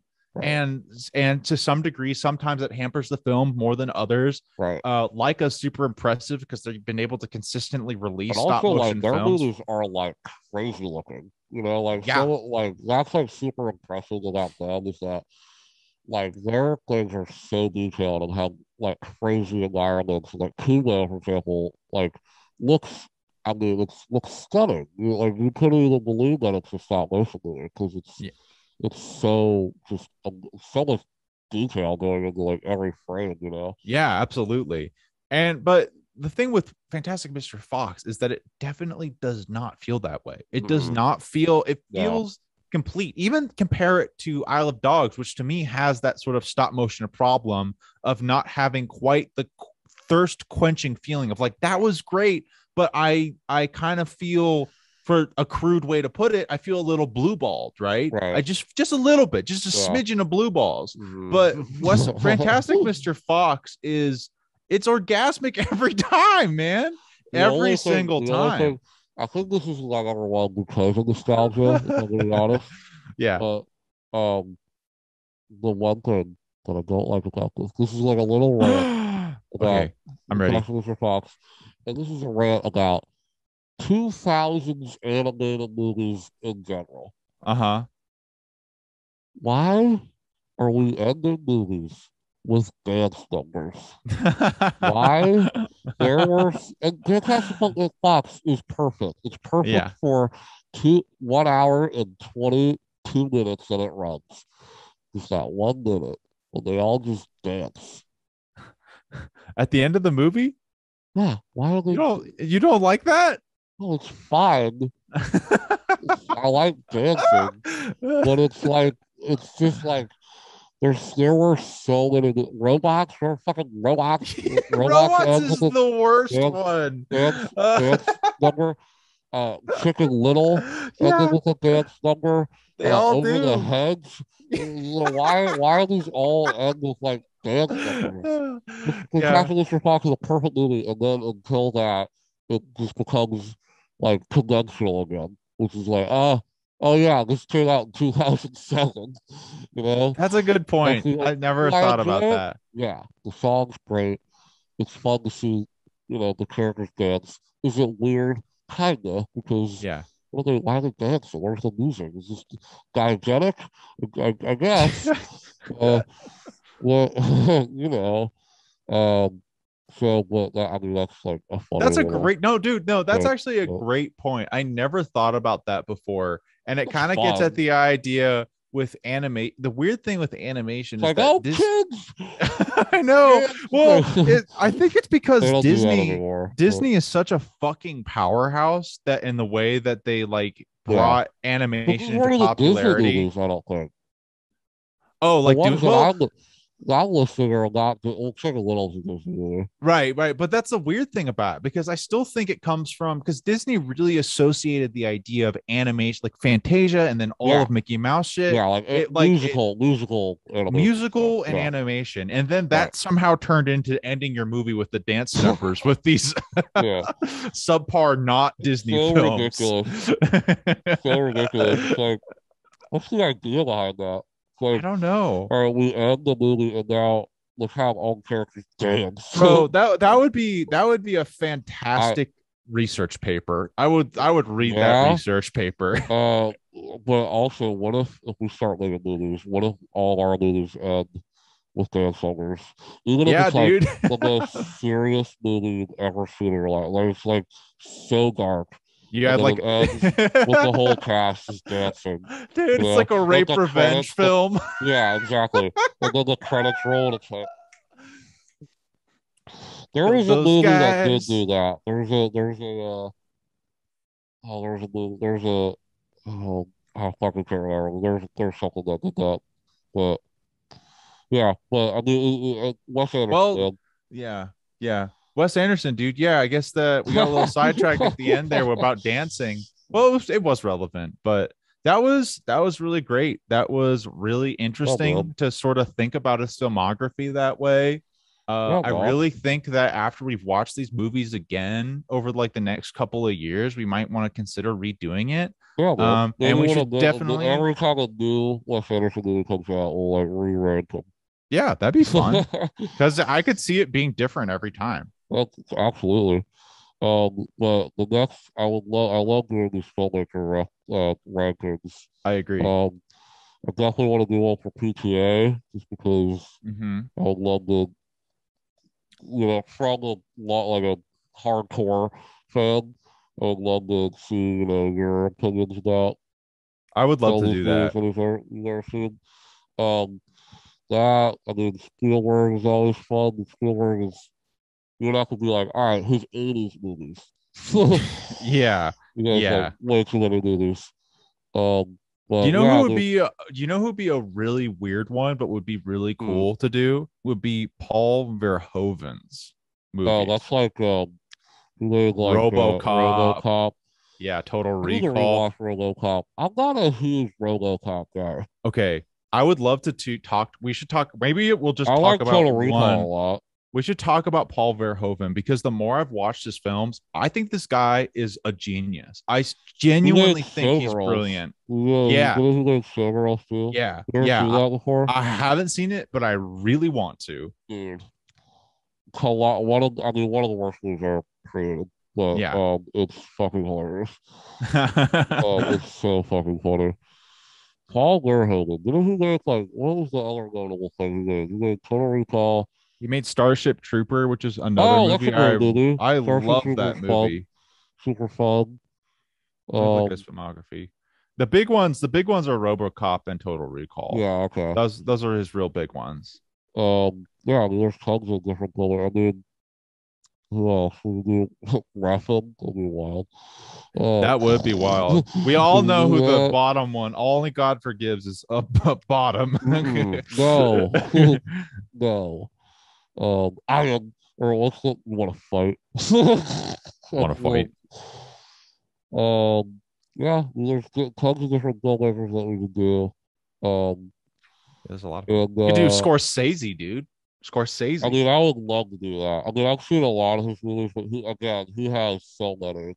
There's Yeah. some that I haven't seen, but I mean, I would love to do that because I think I mean, he's hard for food. I think there's way more.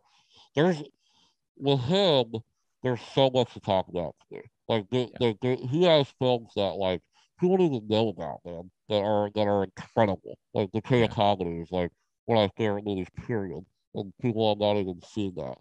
I think what's crazy about Scorsese is that his really iconic movies like Taxi Driver, Goodfellas, Casino, you know, Wolf of Wall Street, like these very iconic movies that are all phenomenal, like overshadow ones that I think that are like beyond brilliant, like After Hours or King of Comedy, or there's a weird movie he did called The Age of Innocence. That's like the only period drama I've ever liked. Yeah, yeah. He has his filmography is incredible. The Last Temptation of Christ, which is a Jesus movie that's fucking unbelievably good. Where Willem Dafoe plays Jesus, so it's good. Yeah, he's fascinating to me. Like I could talk about him forever. Coen Brothers, that's another one. Oh, that's a great one. Do. That one's more realistic. I feel like they don't have those better movies. I feel like that one might actually be the next one we do. That feels right to do that. Yeah. All right, this was fun. Wes Anderson ranked. We love this man. Wes Anderson is a great guy. Come on the podcast. Yeah, come talk to us, Wes. We'll interview you. That interview would be horrible because we would just be so like starstruck and nervous the whole time. It's like I adore you. I would have to prepare for like months. I know. Can you imagine? Hey guys, this is Wes Anderson here. I really like your podcast, Thick and Butter. I appreciate you ranking all my films very well. We get like an email. Wes Anderson wants to talk to you. Paintbrush films. Indian paintbrush. Oh! All right, guys. This is a fucking great episode. Thank you guys for listening. Watch all these movies. If you don't, stop listening. Yeah, get out of here. Please. All right, everybody. Bye. Adieu.